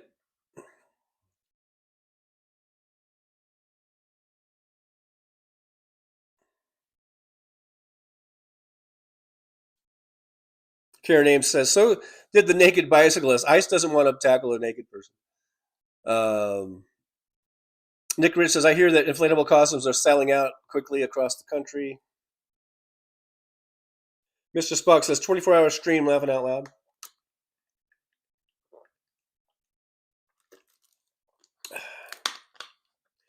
I suppose at some point it would end. People would eventually not would all go to bed or would get tired of the stupid show, of my stupid show, and would not post anything. So I guess eventually I would catch up and the show would be over, but it might take 8 hours or 6 hours. I don't know. It would take a long time. And then I could just see some asshole that would just as I was about to get to the end, would then post something else just to keep it going, WW says, that sounds good, Damon Dog. I butter them, put them in the air fryer. I must have missed what Damon Dog was cooking.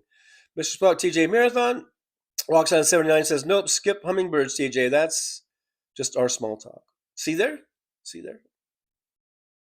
I can't. I'm damned if I do, and I'm damned if I don't. 70B2 says, hello, everyone. Hey, 70B2, good to see you. Thanks for joining us in the driver's lounge. 70B2 says, yay, it's been raining here for 2 days in Central California. Boy, do we need it. Yeah, we need it here. We've been getting some rain out here, too, and we certainly need it.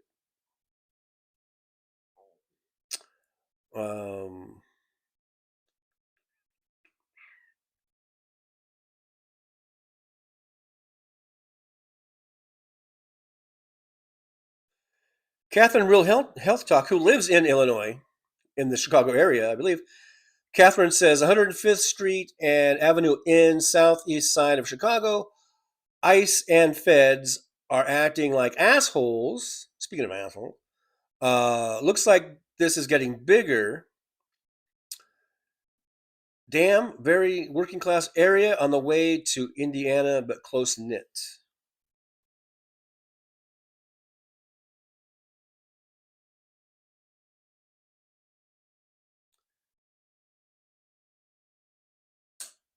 Josh says ornithology chat with TJ. What's ornithology? Kicker Street says, since my knee replacement, I go to sleep quite early. That's right. Kicker Street had the knee replacement. How's that going? Hopefully that's coming along for you. Jolie says, I watched the game and went to Liberal Dance, Trucker John. It's called multitasking. I know. I think I just slipped my mind. I just was so into the game, and I just slipped my mind. But like I said, I did go in afterwards and gave him a like, and I did share the show out to the progressive radio station list on Facebook. If that does anything, I don't know if that helps or not.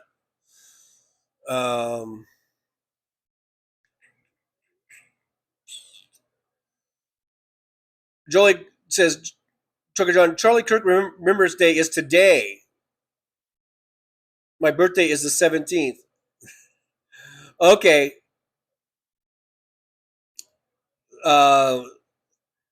Charlie who? I think what we need to do, this just reminds me of something.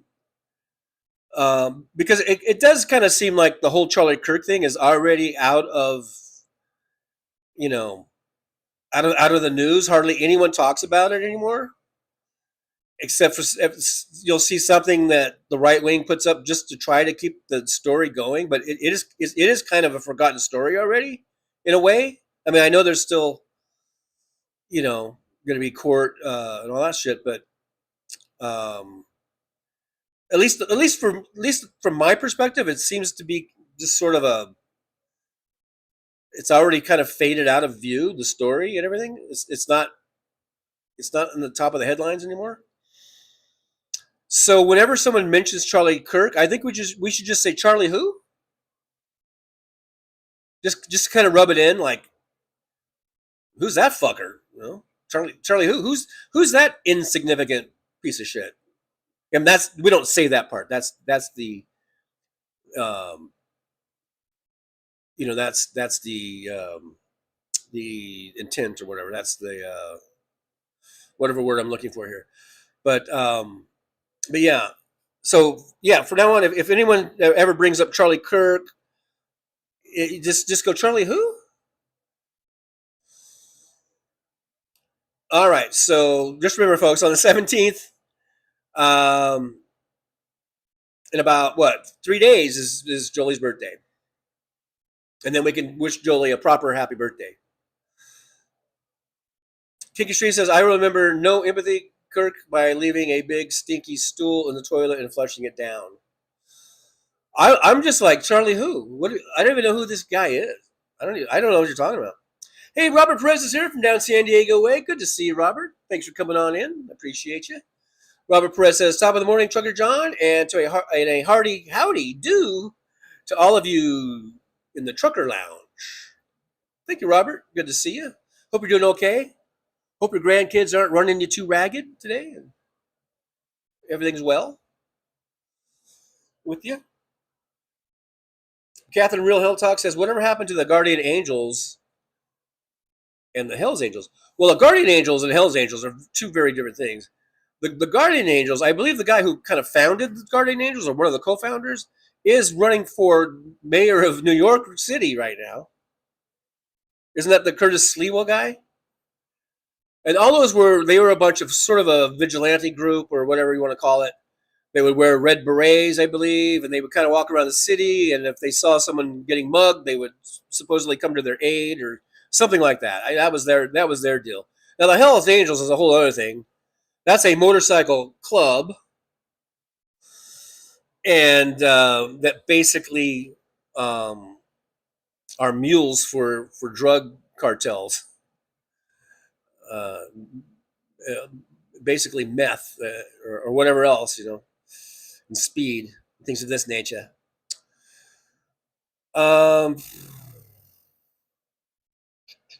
Roxanne says today is Kirk's Remembrance Day. You should have said Charlie, and then I could go, Charlie who? I guess I could go, Kirk's who? Kirk's who? Kiki Street says tacos are my least favorite Mexican food, and I love Mexican food. I'm not sure if it's my least favorite, but there are other dishes, I guess, that are probably better. Yeah, but I do like me a good taco. Not that the ones at Del Taco are all that great. I mean, they're okay for fast food, but you can go to restaurants and other even fast food places that are not your, like Casa del Sabor would be fast food, but Casa del Sabor has a really good carne asada taco. Nick Rich says, I remember Kirk as a jerk. David Dog says, Kirk who? I forgot to remember, my bad. Yeah, I think we should just say, not even the my bad part, just be like, Charlie who? Just to, emphasize the fact that we don't really give a fuck about Charlie Kirk. We really don't. He's gone, so be it. Now, I don't condone the murder. I don't condone violence. I don't. I think it was awful, awful, awful what happened to him. But then there's another part of me that says good riddance. So, and I don't mean that as being in favor of what happened to him.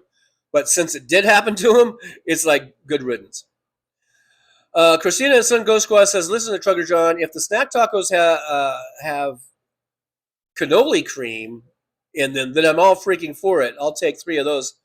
No, they're not snack in like a sweet kind of way. They're just snack, I think in a small kind of way. They're like small tacos, but they're not like dessert tacos or anything like that. As far as I know. From the picture, it looked like just like regular tacos, but regular Del Taco tacos.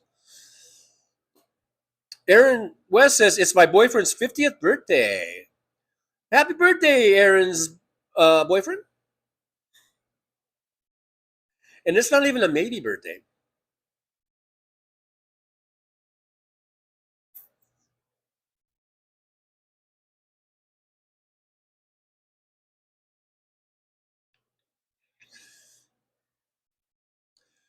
Catherine Real Hell Talk says that ICE is now throwing tear gas. This is getting bad.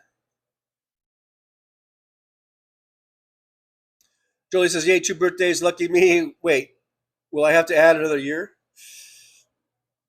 No. This is like a 2-for-1 deal, I guess. It's a twofer. Brooklyn SJU says, you guys are tempting me with this food talk. I lost 25 pounds. So yeah, let's. I'll try not to get too much more in the food talk. I don't want to knock anyone off their diet. And by the way, congratulations, Brooklyn, on losing the 25. That's a big deal. I know I can't lose like an ounce. Of course, I eat like shit, but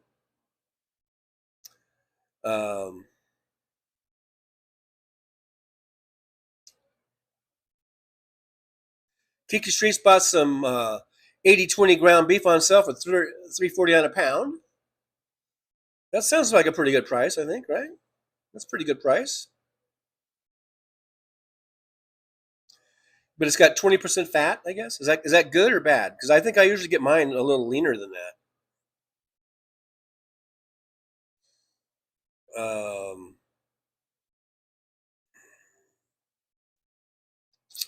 Kiki Street says air traffic controllers are not getting paid, and I think TSA workers are not getting paid also.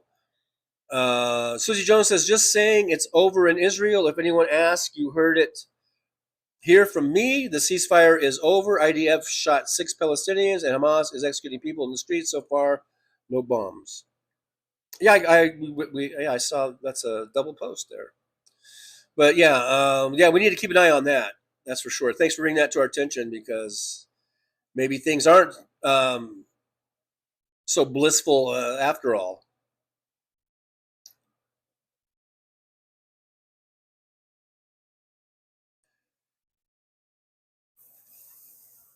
Tinker Street says state troopers are in Mercado media video from this past weekend at the ICE facility, Chicago ICE facility. I think that was the Broadbent or Broadview or whatever it is, detention center.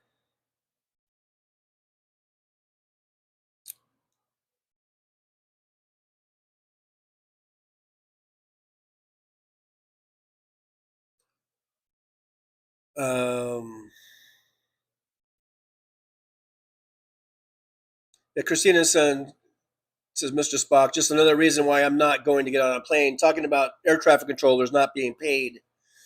Yeah, I don't think this is a good time for air travel.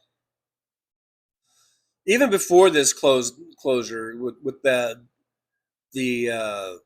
fucking nut job they have as the transportation secretary, the fucking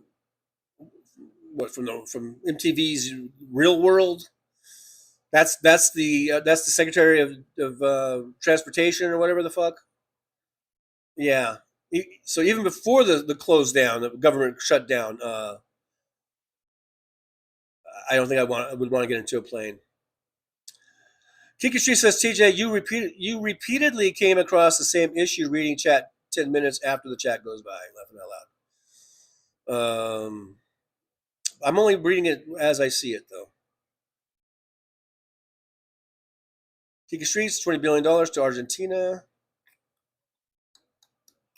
Mad Max, Seattle won again. Yeah, we talked about that earlier, Mad Max. So now Seattle is going to go home to Seattle, up 2-0. So they're looking good.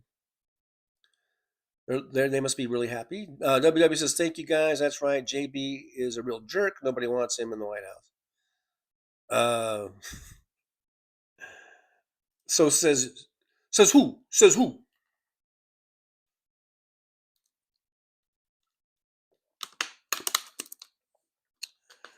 WW, they sprayed the frogs directly into their face holes. There was one video where I saw I don't know if that was ICE or what agency it was, and I saw him trying to spray. It wasn't in his face hole. It was in his ass. Apparently, there's an air vent or something, and he was trying to spray like pepper spray into that vent. I saw one video of that with one thing. So I mean, I'm not saying it doesn't happen. I'm not saying that that's a good thing or a bad thing. It's a bad thing. I mean, it is a bad thing. But, you know.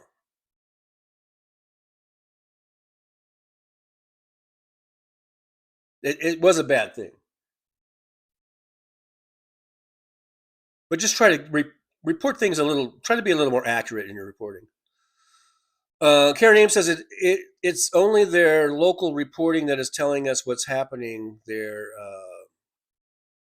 MSN reports nothing. Mainstream, MSN, I guess that's MSNBC. Not MSN, not MSM, but MSN. Nick Rich has a phone call. He's got to go get on that call.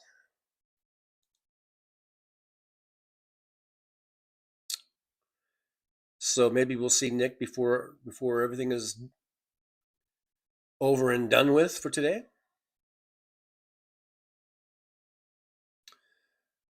Mr. Spock says, I have a Howard the Duck costume with a sign that said, trapped in a fascist world he never made. Trapped in a fascist world he never made. That might be a good costume to wear to the No King's Day. events that are going on this weekend.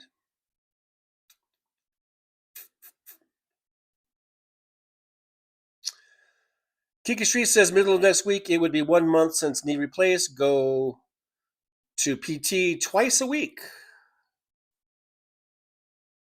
I hope that's helping you. Janet Bass at Trucker John, ornithology is the study of O.J. Simpson.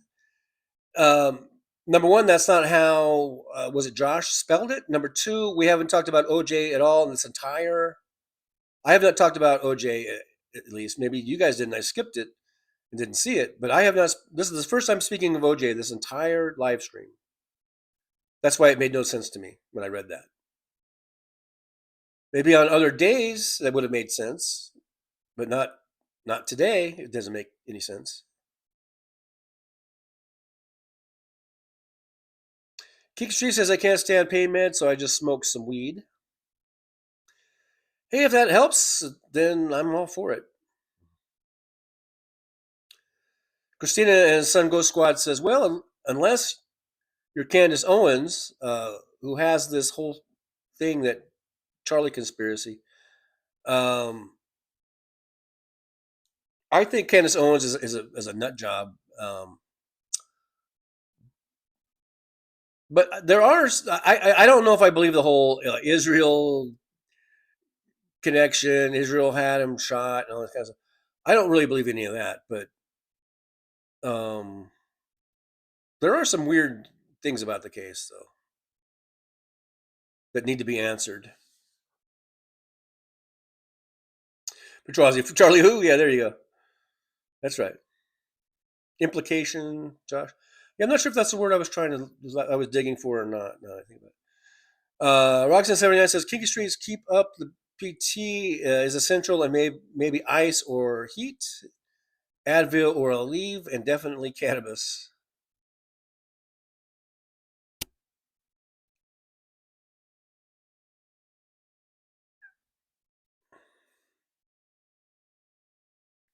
WW crank. Yeah, they were your henchmen there were moving the crank, I guess. WW.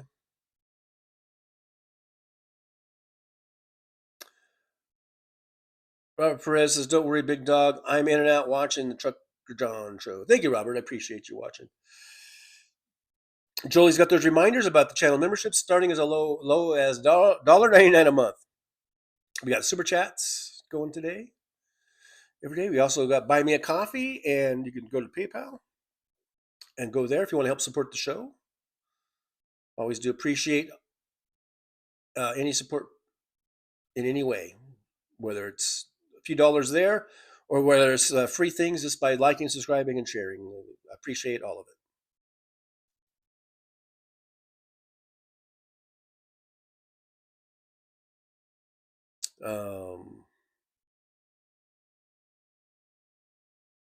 WW, I hardly knew who he was. Talking about Charlie who? It says, I hardly knew who he was until he got killed. Maybe that tells you something. I think that's the case for a lot of people. Even the people who are right-wing. I think there's even a lot of right-wingers who didn't really know who he was and didn't hear the things that he said, all the bigoted, racist, misogynistic, really terrible things that he said. And a lot of people just thought he was this like man of God, and he was just promoting his Christianity and trying to convert people to Christianity. That's what a lot of people just thought of him as. And then even like to your point, like I think there's a lot of people who didn't even know who he was. And now, because of his murder, his horrific murder, his popularity, or at least the amount of people that are aware of him, exponentially grew just from him being murdered. Yeah, so I think that, I guess it does tell you something.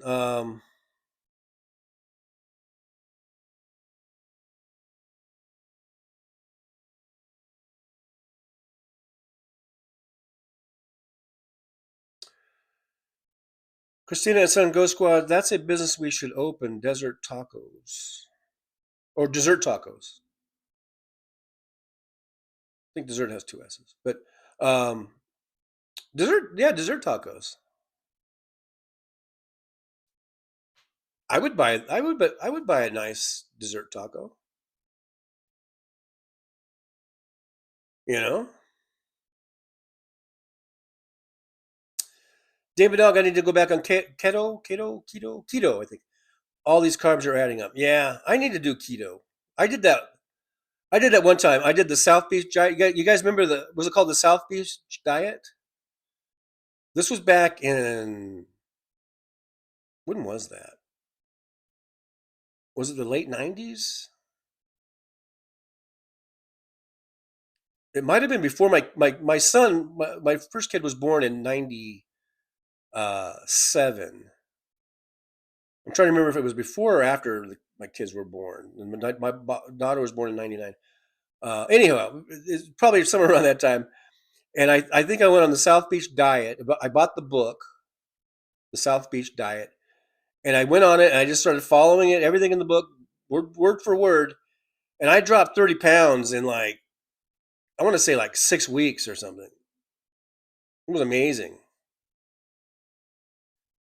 I should do that again. I'm sure I still have that book. I know you don't need a book, keto is pretty easy. Just don't eat carbs, but it was good because it had all these recipes and you could, they were easy for me to follow. So you guys are cooks. A lot of you guys are cooks and you've got all kinds of pots and pans and you've got all the shit and you can do all that kind of shit. I don't have all that shit and I'm not really a good cook. So I need the easier, the better. And the stuff with South Beach diet, even though at the time I did have all this stuff, I was, living in a house with a full kitchen, but anyhow, but my remembrance of the South Beach diet, everything was really easy to do. It wasn't real complicated, and you could make good meals, that were filling and tasted good, but they were all no carbs.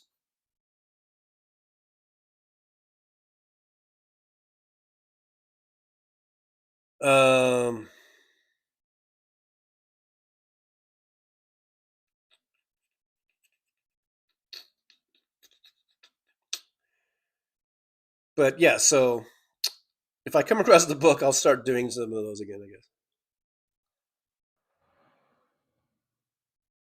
WW, my thing is candy dog. I just like it too much. Damon Dog, I'm going to try and do both TJ and BB. I always forget about him being on. I just remember him just doing a Sunday show, and now he's doing every time slot. So I can't keep track of him.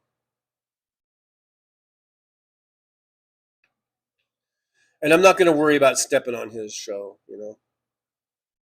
He doesn't seem to care about stepping on other people's shows, so I'm not going to worry about if I step on his show.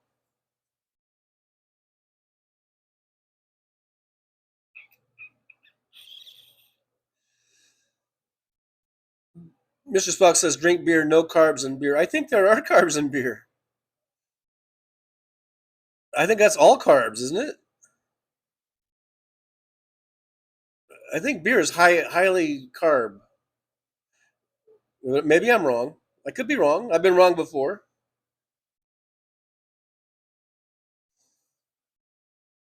Damon Dog says sugar substitutes are really worse because they falsely release insulin. Stevia is the only one that doesn't. Yeah, I remember doing my research, and stevia was supposed to be pretty good, a good, sugar substitute. Yeah, Jolie says beer has carbs. Yeah, I'm pretty sure it's pretty much that's all it has is carbs, besides alcohol or whatever. Catherine says, Mr. Spock, there's lots of carbs in beer unless you get low carb. Yeah, the only one I can think of, I think, doesn't Michelob make a low carb one? There's probably a few others.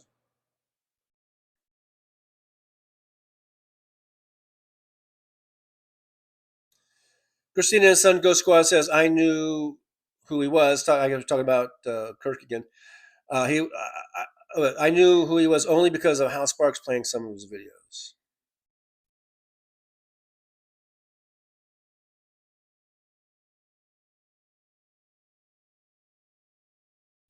Christina Sim Ghost Squad says, sorry, the talk to text doesn't like my accent, so dessert and desert, I guess what I was saying. That happens. It happens, you know. Talk to text is, it gets things wrong. It even gets my, whatever accent this is, wrong all the time. And then I start yelling at it. And I'm like, no, I said. And then it's copying everything. I'm like, no, God damn it. I didn't say that. And then it copies that. And I'm like, oh, you got that right. You get my cuss words right, but my other words you don't get right. So I'm like, fuck you, text to talk. Marcia says I can't cook. All right. Maybe I overgeneralized.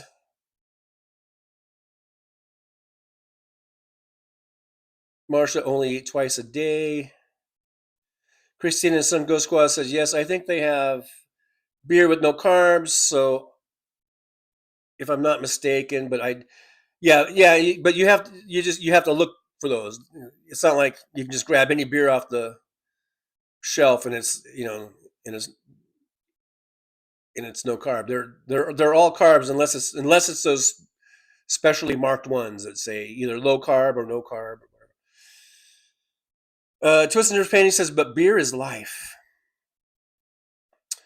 Christina and Son go, well, you could save your beer for your cheat day. Just don't drink any beer until your cheat day and then make up for it and drink like 25 beers on your cheat day. That won't hurt your diet because it's your cheat day.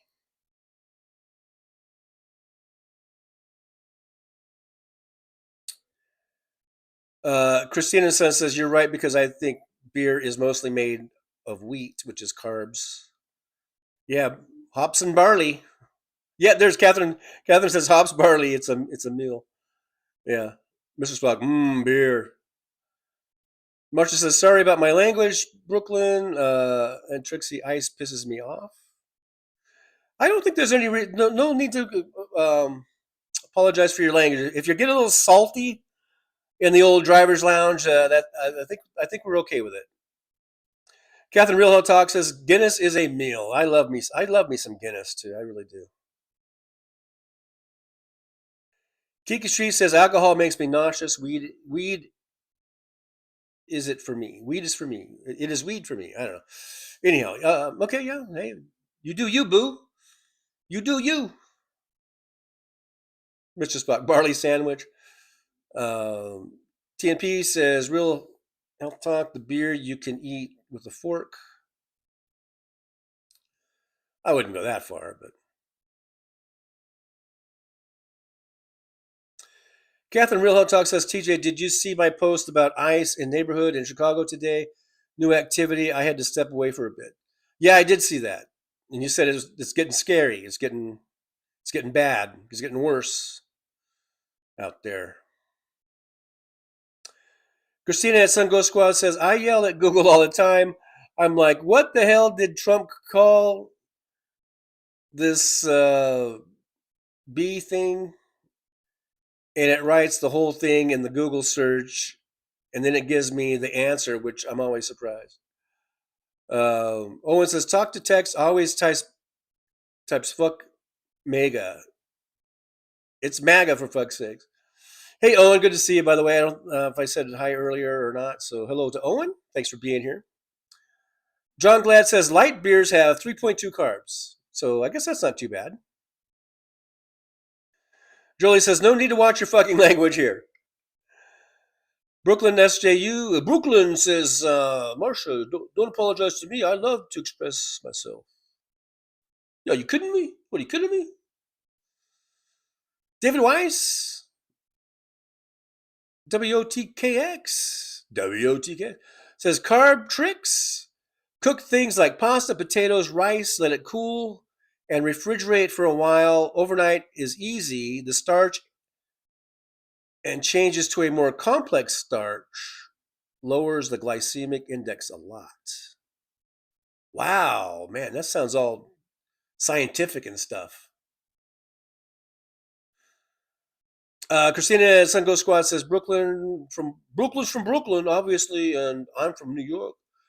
I'm from New York. Why am I giving Christina the Brooklyn accent? No, Brooklyn has the Brooklyn accent. Christina has the, I don't know, just New York. Anyhow, Christina says Brooklyn's from Brooklyn, obviously, and I'm from New York, and all we do is curse and be salty. Well, there you go.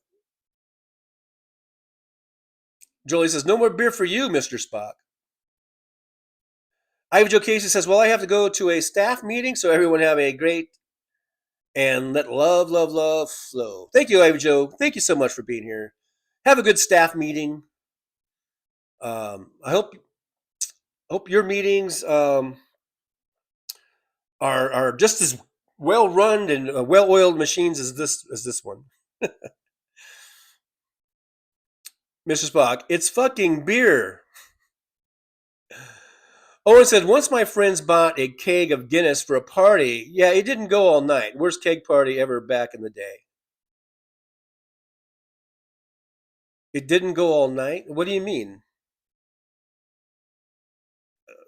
I don't know what you mean. It didn't. It was the worst keg party. It didn't go all night. I don't get it. Did everyone just? I don't know. I don't get it. Oh, it says no keg stands that night. Again, I don't get it. Walter McCarevich is hey Walter, good to see you. Thanks for coming on into the driver's lounge. Walter says, good day, Trucker John. Did you see that Trump supporter that burned the governor mansion in Pennsylvania got 25 to 50 years in prison today? I did not see that. I didn't see that, but that's, I think, deservedly so. Make him do the whole 50 for all I'm concerned, for all I care. But, yeah, good. Throw him in prison. Lock him up. Lock his ass up. Owen says no one was into it. No one liked the Guinness, huh? I love Guinness. That might be my favorite beer. So I don't get it. What do you guys drink? Piss beer? What do you drink? Coors or something? What are you drinking? Bud Light? Is that your? So here I go berating my my chatter here. Sorry about that. I don't mean to berate. I'm just wondering though. I mean, Guinness is probably the best beer out there. Other than maybe someone might find some IPA that they like or whatever. But as far as mass-produced commercial beer, I think Guinness was probably the best. And then, so, I mean, I guess if you're just raised on Budweiser or Old Milwaukee, then I guess Guinness is just a shock to your system, maybe. I don't know.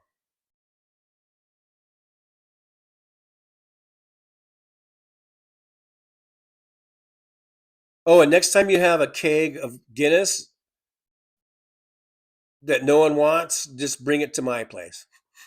And I'll just drink it myself. Carbs and all. Owen said everybody left. Ivy Joe Casey, I guess maybe, I don't know. No more comments on the beer. Ivy Joe Casey says, TJ, my boss just laughed and said our meetings end as lunch parties. Oh, okay.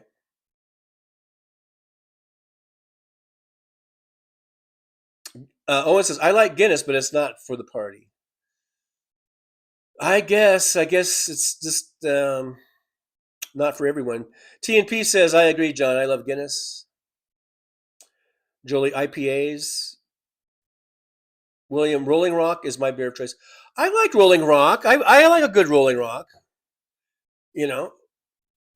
Yeah, it's a good one. It's a good beer. I like Rolling Rock. Dave White says FWIW WOTKX is my ham radio call sign. Yes, I speak Morse code. There you go. Marsha says, time to rest eyes. Love you, Trucker John.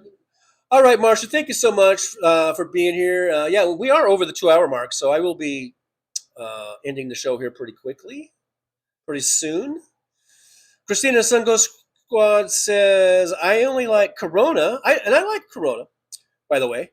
Yeah, so Christina says, I only like Corona with lime. And I do the lime. I like the limes. I don't do Guinness. See, I'm all over the place because Corona and Guinness are really opposite. One's I don't even know what you call Guinness. But they're different. And so, but I like both. I like them both. Not equally. Like I said, I think Guinness might be my favorite, but I like Corona. But anyhow, Christina says I like Corona with lime. I don't do Guinness. It's very heavy. That's true. It is a heavier beer. I used to work as a bartender, and one of the patrons bought me a drink, which was called a car bomb Guinness with a shot of Jack in it. Yeah, isn't that kind of like a Boilermaker type of a thing? Like, don't they just drop the shot glass right into it? Maybe like a Boilermaker. But anyhow, but yeah, I kind of get it.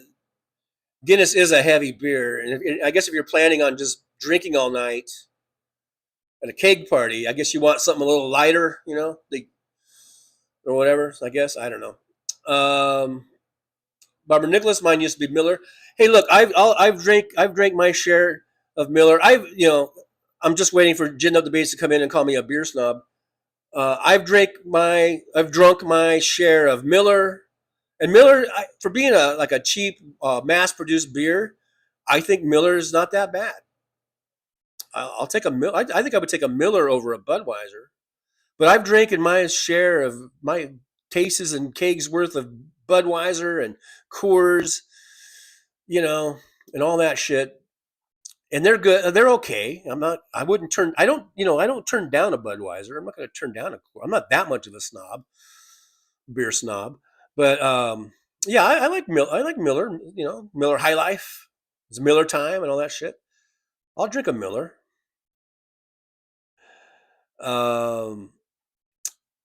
Kiki She says Rolling Rock tastes like corn because it's made with corn. Okay, that makes sense. I always notice. I think Rolling Rock kind of has a kind of that, not quite the skunky smell, but it has a little bit of a smell to it. A distinctive odor to it, I think, doesn't it? Not so much like I like Heineken. I like Heineken beer too. I used to drink Mickey's Big Mouth. So those had that kind of had a smell to it, and I used to like the Mickey's Big Mouth. I don't think they even make those anymore. If they do, they don't. The bottles aren't cool like they used to be. The pull top with the wide mouth. Anyhow, Jolie says Corona with lime is my favorite too, Christina. And Sungo Squad with shots of Patron. They go so great together. Dave White says car bombs are fun. I really Weizen beers, especially the Dunkel. Yeah, I've seen the Weizen beers, I think. Aren't those wheat beers too or something? Maybe? No, maybe not. Owen says there was no backup beer, so only 4 people stayed. This party is getting sadder and sadder. Your little beer party there, your little kegger. The story just gets sadder and sadder, and I'm starting to feel bad. I'm starting to feel bad for you. DPD 5844 says mental health and substance counselors have been fired due to the shutdown. Oh yeah, more horribleness coming out of the the Trump administration. I think they want to blame the Democrats for the shutdown, but I think the blame could squarely be placed at the foot of Donald Trump, because the Republicans are they just walk in lockstep to whatever Trump tells them to do. This all goes back to Trump, in my opinion, anyhow. Brooklyn SJU says, in college I had a shot of kamikaze, and that's all I remember. I don't even know what kamikaze is. Is that a whiskey drink? Is that a bourbon drink? Anyhow, Elizabeth Martinez says, Bohemian Dark Mexican beer, a real beer, no lime from bottle. Oh, Bohemia. I think I've had Bohemia. my sort of go-to that I've been drinking probably the last few years. I really like Modelo. I like the Modelo Dark, the dark one. But the 7-Eleven down here, they only sell the Especial, which is the light, not light, but the like the amber or whatever we call it, the light colored one, and I like it. I like Modelo. I've been doing Modelo. That's been sort of my beer of choice for the last few years now.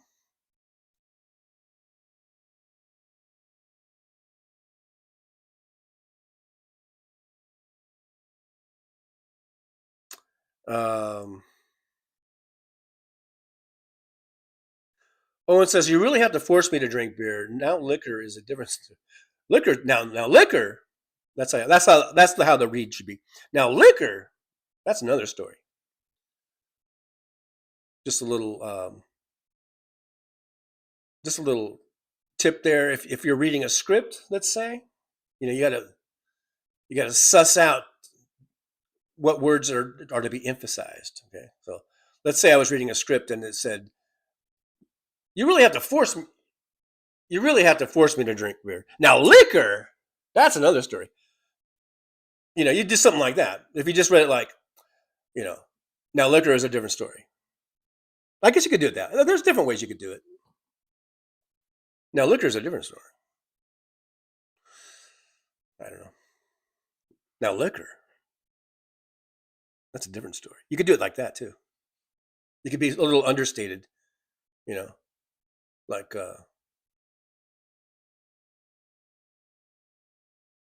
you really have to force me to drink beer.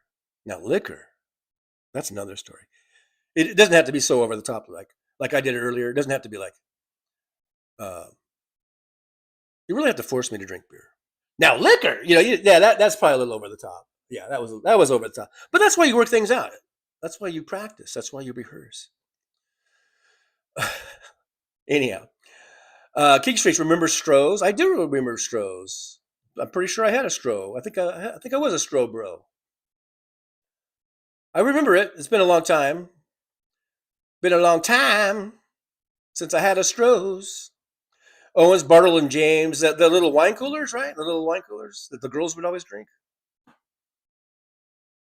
and the guys. But I drink a few. It was mainly a girl drink back in my day, anyhow. Damon Dog says I never did care for beer. I was a bourbon and Jack guy. Owen says it was so sad. I can feel the sadness. I can feel the sadness. William says they drank Rolling Rock on The Sopranos. Oh, yeah. Rolling Rock. Isn't that supposed to be made in like Pennsylvania or something? Twisted Nerves paintings. Is that how it goes? Democrats aren't in the majority, right? They're not in the majority. But they still blame the Democrats, and they'll say it's because the Democrats will not vote for their shitty fucking bullshit.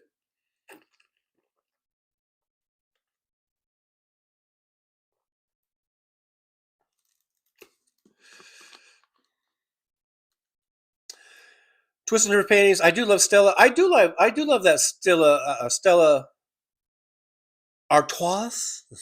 I don't even know. Isn't it Stella Artois? I'm not sure how you pronounce it.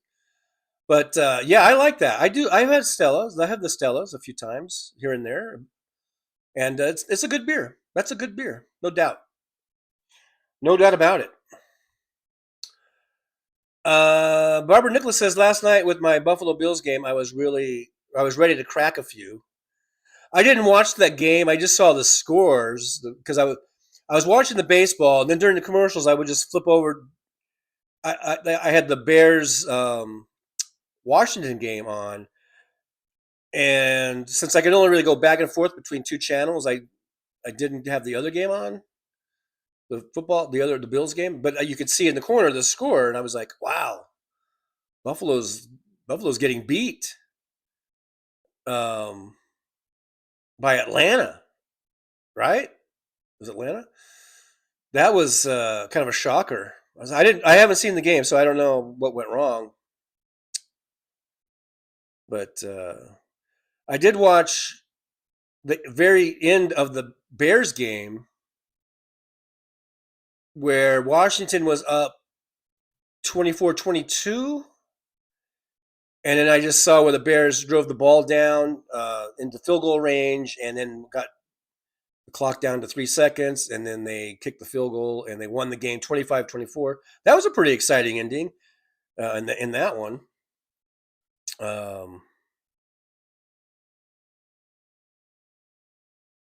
Christina says, Damon, my favorite drink for years is an Amaretto Sour, probably because I could drink a lot of them and not get drunk. I don't know why, but especially if I drink coffee with it. I like Amaretto Sours. It's because it's a tasty drink.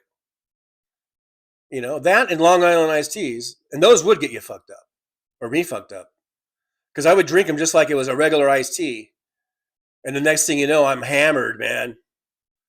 And I'm like, wow, give me another one of those. Kikuchi says Coors Molson is the same company. Support Heritage Foundation Project 2025. I guess we can cross Coors Molson off the list of beers to buy. Kikuchi says, I can't figure out why Stella is so pricey. It ain't the ingredients, just the name, I guess. Yeah, I don't really buy them that often. I can't even remember the last time I bought a Stella, but I just remember the few times that I've had it, I thought, wow, this is pretty good beer.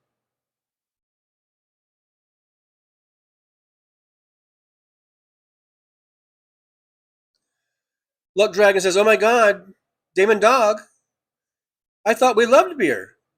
I enjoy Crown once in a while. Owen says, you got the part, John. And, I forgot to go, and scene. Anyhow. Damon Dog says, Christina, Amaretto and Coke taste like a Dr. Pepper to me. My ex-wife loved them. I had a lot of Amaretto sours, and I got to tell you, not once did I ever confuse it or think it tasted like Dr. Pepper. I'm just saying. I'm just saying, that's me. It tasted kind of sweet more than it tasted sour to me. But anyhow, Elizabeth Martinez says, I used to drink dark Modelo. Also hard to find Bohemia. I use it in my spaghetti sauce. I use New York hot sausage, mild sausage, drain oil, add the beer when it's hot, sizzles Parmesan cheese and spaghetti sauce. It sounds delicious, Elizabeth. That sounds absolutely delicious. Michael McAndrews is here. Hello, Michael. Good to see you. Thanks for popping in to the show. I dropped something down there and I keep stepping on it. I'm trying to move it out of the way.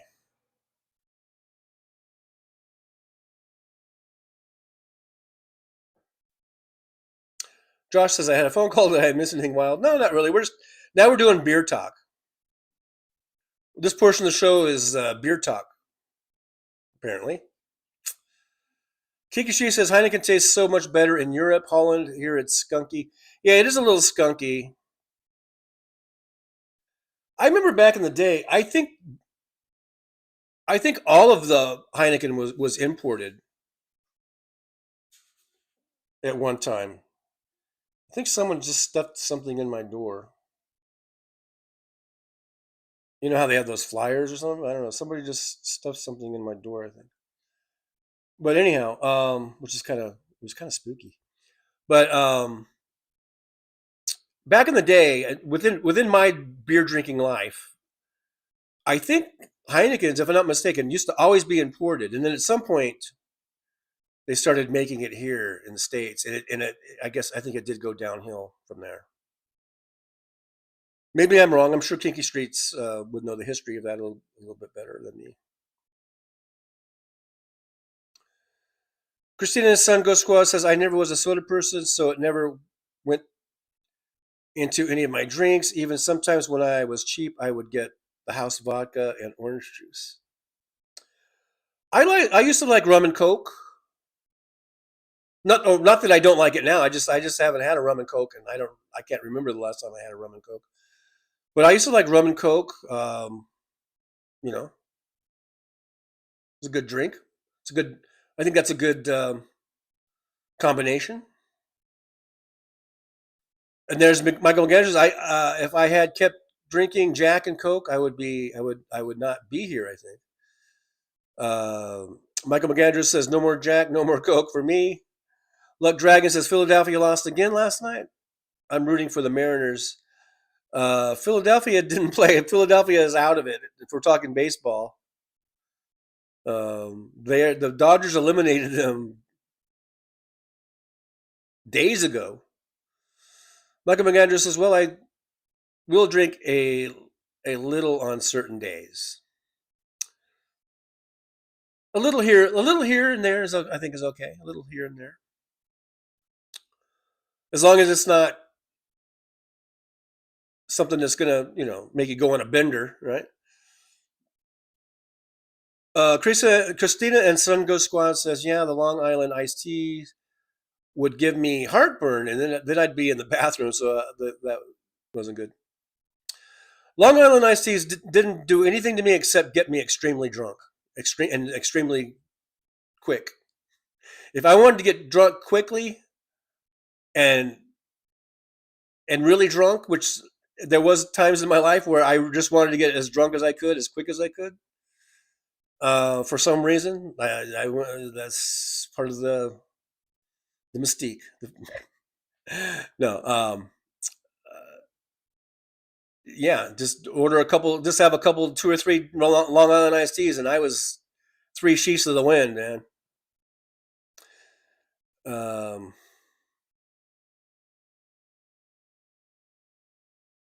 Michael McAndrews says, we used to drink Long Island iced tea in a mason jar. I'd say I remember those days, but I don't. It's all a little fuzzy, isn't it? It's all a little fuzzy. DPD 5844 says, has anyone ever heard of Still Reserves beer? I believe I have. I think I've had a Still Reserves beer. Comes in a can, right? Kiki Street says, I don't think they have bottled, in other words. I don't know. I think I've only seen it in cans. Tiki Street says, my favorite beer is at a microbrewery in Bay, St. Paul, Quebec. It has a citrus taste to it. Great on a hot day. That does sound good. Catherine Real Health Talk says, when I used to go camping, we would have mead contest. Oh my God, those were potent. Mead is wine made with honey. Wow, it sounds kind of yummy. I've always heard of mead, like like from the old castle days or whatever in England or whatever, and they would have bring me a mead or something. Owen says, yeah, I no longer buy Coke products because of the shit that family is into. I don't drink soda much, but I definitely stay away from Coke. I don't know if you're thinking of the right Coke family, but maybe. Spelled differently, the other one that I'm thinking of. Lug Dragon says, Washington versus Chicago, the Hellhole Bowl. I don't know. All I know is it was an exciting finish to the game there. TMP says, hello there, Michael McAndrews. My dad always warned me of liquor from a mason jar, laughing out loud.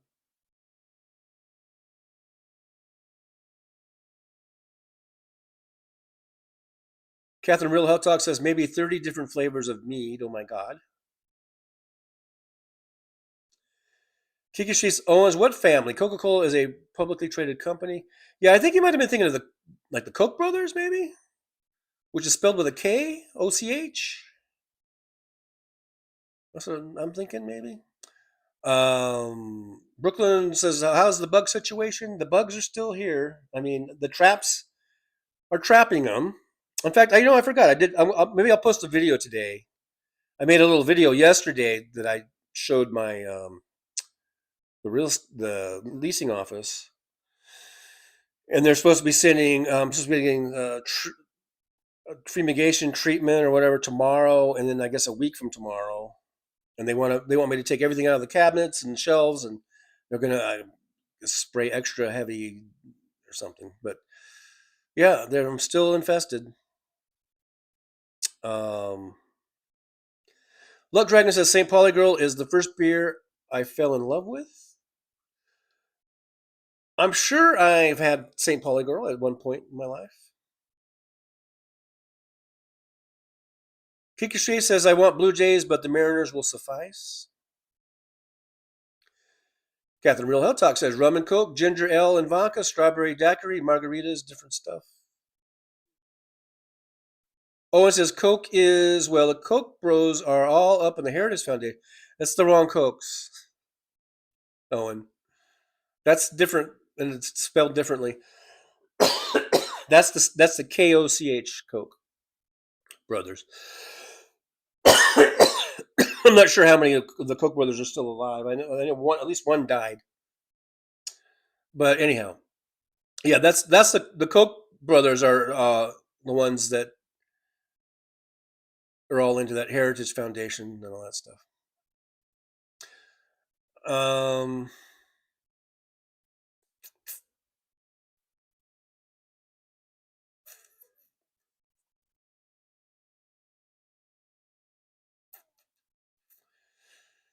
Yeah, Brooklyn says, Owen, I think you're thinking of the Koch brothers. It's the same idea spelled that way.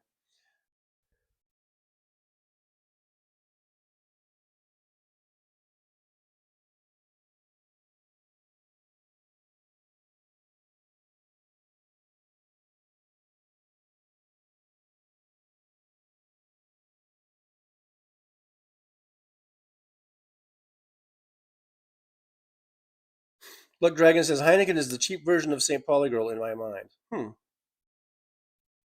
Catherine Real Hot Talk says, yeah, mead is medieval wine, yes.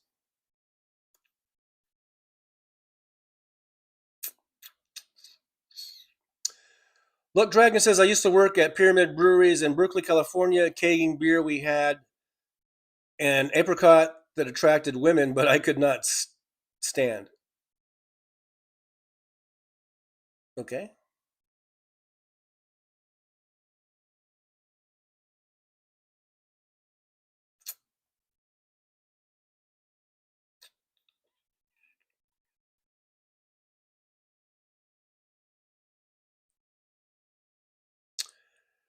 All right, guys. I'm just about ready to wind this down. Thanks for all the fun beer talk. I'm not sure if we've really had a beer talk. We've had a lot of pot talk. We've had other drug talk. I'm not sure if we've really had a beer talk, or at least not in a long time. So, interesting little turn we took there.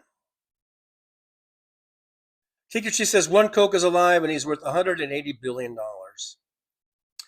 And he did that, and they never went public, right? Because they wanted to be in control. They didn't want to have to answer to a board of executives and all that shit, and to stockholders. And he still is worth $180 billion.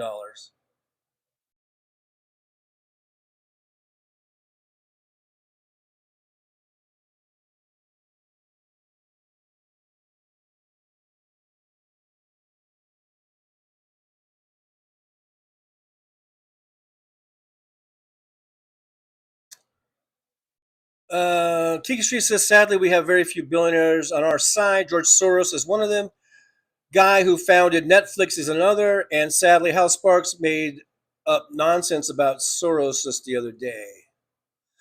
I don't remember exactly what that was, Kinky Streets, that you're referring to, but I think I do vaguely remember what you're talking about. I mean, it was sort of a quick remark, if I remember, and I kind of agree with you, Kinky. But I'm not sure. I'm not sure if maybe what he said, because I don't remember exactly what he said.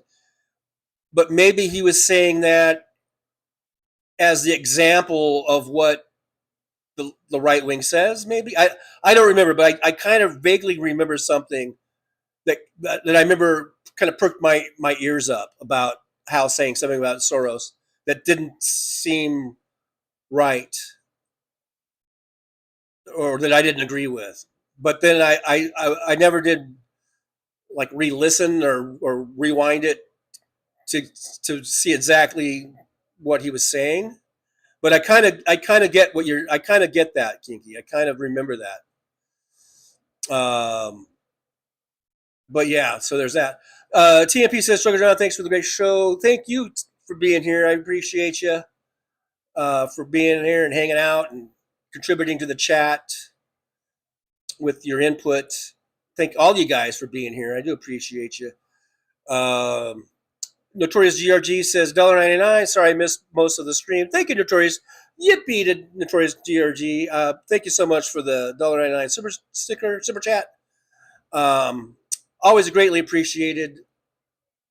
And everything you guys do is greatly appreciated. All your support, like, subscribe, share, super chats, super stickers, memberships. It's all greatly appreciated. So thank you so much. Kinky Street says Scott Bessent worked for Stanley Duncan-Miller at Soros Quantum Funds. Bessent was not a lead at the company. Oh, was that the connection that he was talking about? David Weiss says, for next time, Monopoly with Jägermeister. I'll get it right. Monopoly with Jägermeister, Drinky Crow playing on TV. Hilarious. Is that going to be your next party? That was Owen's party. I was thinking that was going to be Owen's next sad party. Monopoly and a keg of Jägermeister. If they didn't like the Guinness, I'm not sure if they would like the Jägermeister. But anyhow, that was Owen, not David. But it would have been funny. That would have been funny if that would have been Owen's post. As it was, it wasn't funny. No, I'm just kidding. Like Drogonet says, I only enjoy lagers? Sue me. Okay. Lawsuit incoming. Here's Owen. Owen says, I love Sprite too. I've been so dumb over it. Oh my God, embarrassing. I like a Sprite. I like a little Sprite every now and then. You know? Hell yeah. Kiki Street says Soros did not tank the British pound. The British Treasury did that all on their own, just like Brexit collapsed the British pound. So that's what he's talking about. Danny Pomeroy says a billionaire has one vote. It's not that hard to figure out how many billionaires in America are voting versus population. It has to be 1 million to 1. And we, the people, are voting for any of this. Well, yeah, we outnumber the billionaires, that's for sure. Like in terms of, I guess, incomes, we definitely outnumber the billionaires. That's why there's a lot of folks that are behind the Republican Party, and they know they have to create these faux, emergencies or catastrophes, or they have to really tug at the emotional heartstrings. And they talk about abortion, and they try to make abortion sound like you're killing babies instead of just terminating, a pregnancy that is just a glob of cells. It's not a baby, but they want to have that imagery that the abortions are killing babies and all that kind of stuff. So they really play on these emotions to get people to vote for their side. They have to play all these games, and they put a lot of work into it, a lot of money and thought. That's why we have Project 2025. We have the Heritage Foundation. That's what they do. That's what they do for decades, and they play the long game. It took them 50 years to get rid of Roe v. Wade, but that didn't stop them. They didn't stop. They never stop. That's why we can't stop. We gotta, we gotta fight back, and we gotta stay in the fight, because it will never end. And so we take a day off. We can't. There's no days off that collectively that we can take. Now, I know some of us get a little burned out, and you need to take a little break. That's fine. Take a little break and come back recharged. But as a group, as a collective, we cannot stop the fight. It never ends, because they never end. They never stop. So we got to stay at it. And whether it's in our inflatable costumes or not, let's stay at it. Let's get ready. We've got the No Kings on the 18th this Saturday. I hope everyone will show up for that peacefully. Don't take the bait. Just peacefully protest. Show up. It's about having the numbers. It's about showing the White House and the right wing and even the mainstream media try to get their attention about all the huge numbers of people protesting. That's what it's about. So let's get out there. Let's show them our numbers. Let's show them that we, the people, are not happy with this administration, and we are not on board with fascism. We're not on board with authoritarianism. We're not on board with it. We are about democracy. No matter how much they want to always say, no, it's a republic. No, it's a democratic republic. We're a constitutional republic. We use democratic principles in our voting, and let's make sure that we let our presence known, and let them know that we really are in the majority, whether or not through your gerrymandering and all your other tricks. Maybe it doesn't look like we are the majority, but we are the majority. The liberals, the lefties, the Democrats, the progressives, when you put us all together, we are in the majority.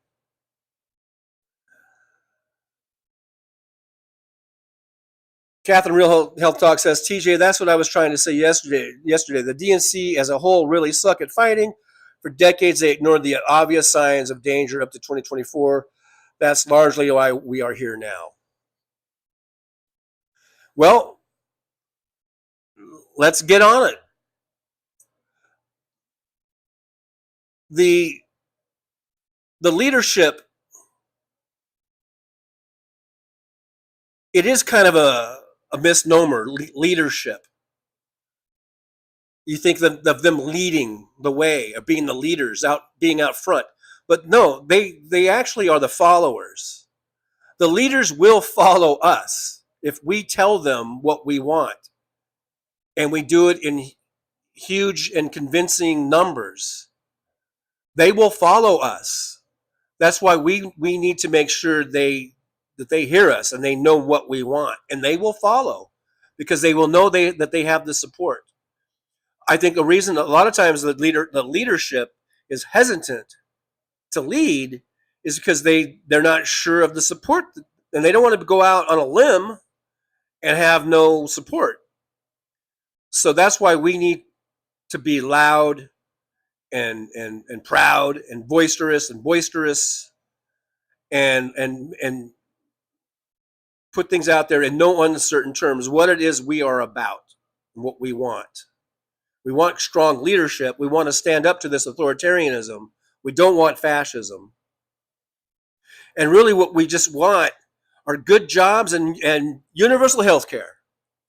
I know there's a lot of other things we want, but like I said earlier, if we got those two things where we had good paying jobs, good income, whether that's from jobs or UBI for that matter, but as long as we have a good income where we can raise our families and not be out on the streets, and we can have good health care where we don't have to worry if we break a leg or we get cancer or a heart attack or some leukemia, I don't know, whatever it is, that we're not going to go bankrupt because of it. And we don't have to, and we have good systems in place where we don't have to maintain a 40-hour work week while we're getting some very serious treatments done.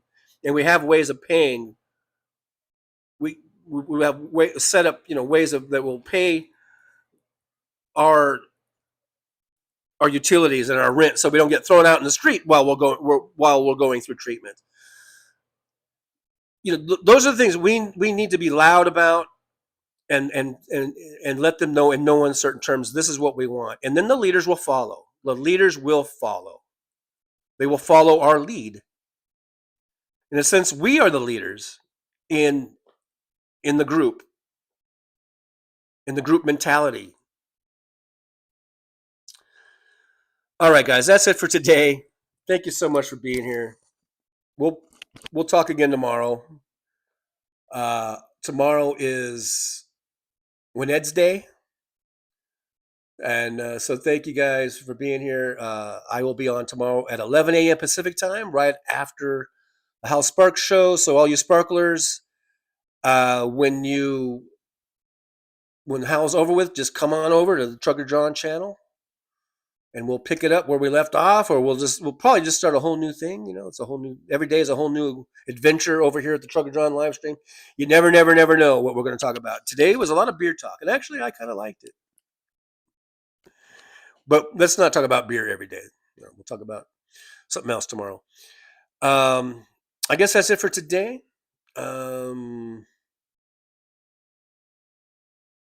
Just a quick, hey guys, just a quick little goodbye from old Tough Cookie. I know Trucker John hardly ever lets me on the show, so I got to get in here while I can and say goodbye, everybody. Tomorrow, let's talk about cookies. Huh? Whoever talks, you guys never talk about cookies. We can talk about, let's not talk about it now because the show's ending. This will give you something to think about. We can talk about cookies tomorrow. There's all kinds of cookies. There's just as many cookies as there are beers and various alcoholic drinks. So, all right, something to think about. Hi guys, yeah, we could talk about beards, right? That's another topic. There's different beards, and how many people do you know that have a purple beard like me? There's not very many of us. We're a very small community of purple beard people, but that could be a topic for discussion. Why not? Why the hell not? You're not going to hear Boston Brian talking about purple beards, for crying out loud. So yeah, if you want to get your purple beard talk, you come over here to Trucker John. Right? But anyhow, guys, thanks for being here. Make sure you subscribe if you haven't already, and tell everyone you know to subscribe. All right, Purple Beard Guy, thanks, and Tough Cookie, thanks for coming by, and thank you guys for coming here. Now, all that's left to do is the old words of wisdom. So, guys, make sure you get your pen and paper ready. Write this down. This is going to be stellar. This is going to be a stellar words of wisdom today. I worked on this one extra hard, so I'm really proud of it. So, are you guys ready for the old words of wisdom? Okay, so 1, 2, 3, here we go. Today's words of wisdom are: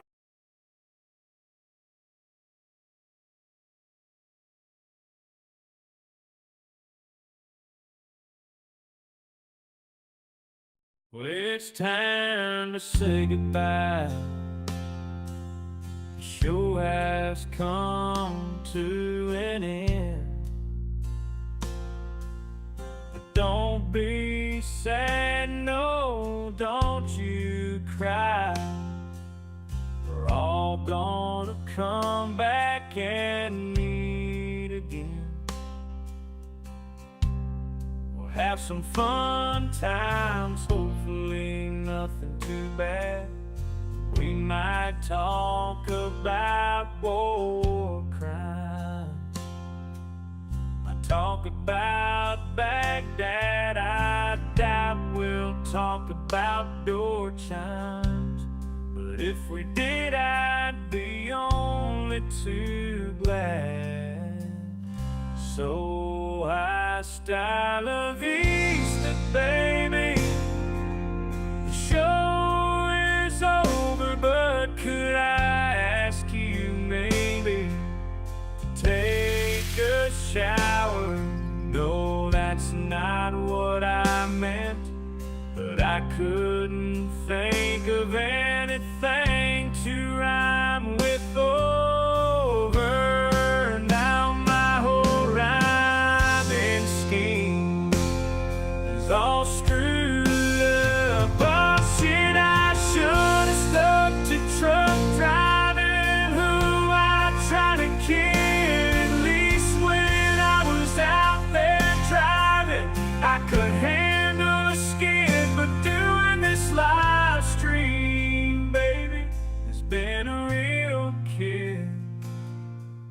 So I hope to see y'all again right here on the Trucker John Livestream. We're gonna do it again and again, right here in the Trucker John Livestream. Yeah, the Trucker John Livestream. We're gonna come back and do it all again. No, this ain't no dream. This is where we win, right here on the Trucker John Livestream. No, this time to say goodbye. The show is coming in. But don't be sad, no, don't you cry. We're all gonna come back and meet again. Rolling down the highway in my rusty old rig. I'm a retired trucker, but my spirit's still big. Living in Vegas, where the lights never sleep. Broadcasting my thoughts for the world to keep. From politics to pop culture, I've got it all. Sharing my views, no matter how big or small. Talking about food, and movies and bugs, shining a light on all the social issues. No shrugs, I've driven through the desert, seen the city so bright. But now I'm living in a different kind of fight. From my apartment in Las Vegas, I hold the key, exploring the world through my live stream for free.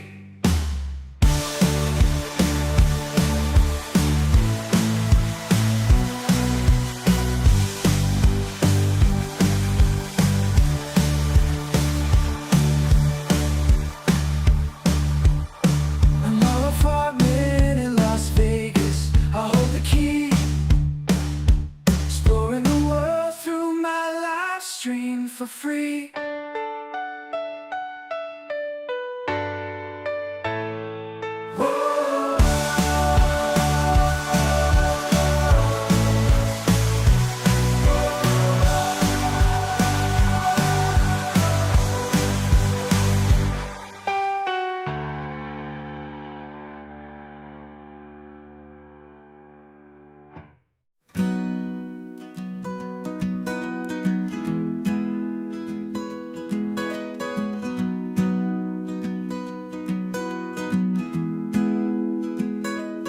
So you want to take a trip down Paradise Road, but it ain't that pretty, it ain't paved with gold. Everybody's got the dirty little secrets, everybody's got some things unknown.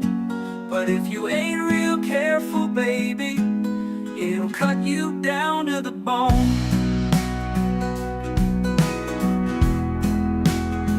Under all those bright lights, gotta learn to ignore the glitter.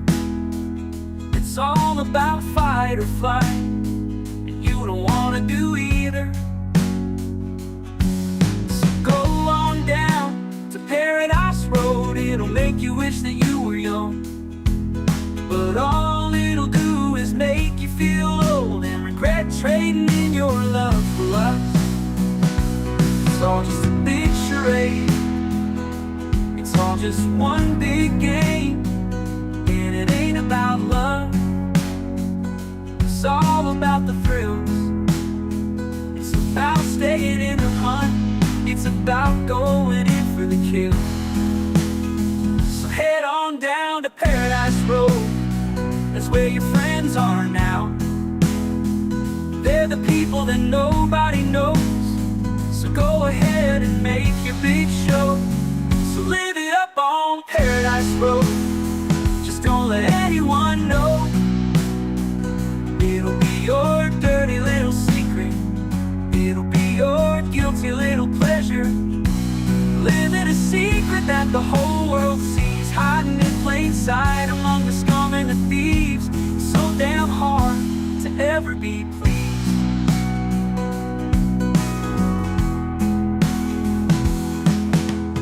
Everyone wants to live the good life, Everybody wants a piece of paradise, but where would you run? Where would you hide? What would you do to buy a little more time? Grandiose dreams of happily ever after are really just another day's end. And when the sun goes down, you just lay there wondering, can you really do it all again? You're praying for one last shot, you're hoping for one last big win.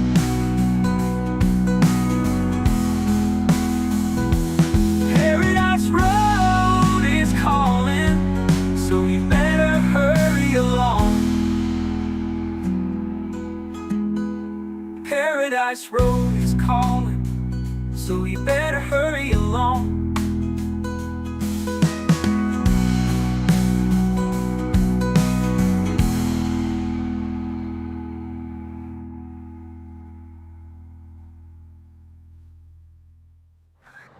Show's over. I'm out of here, folks. Bye.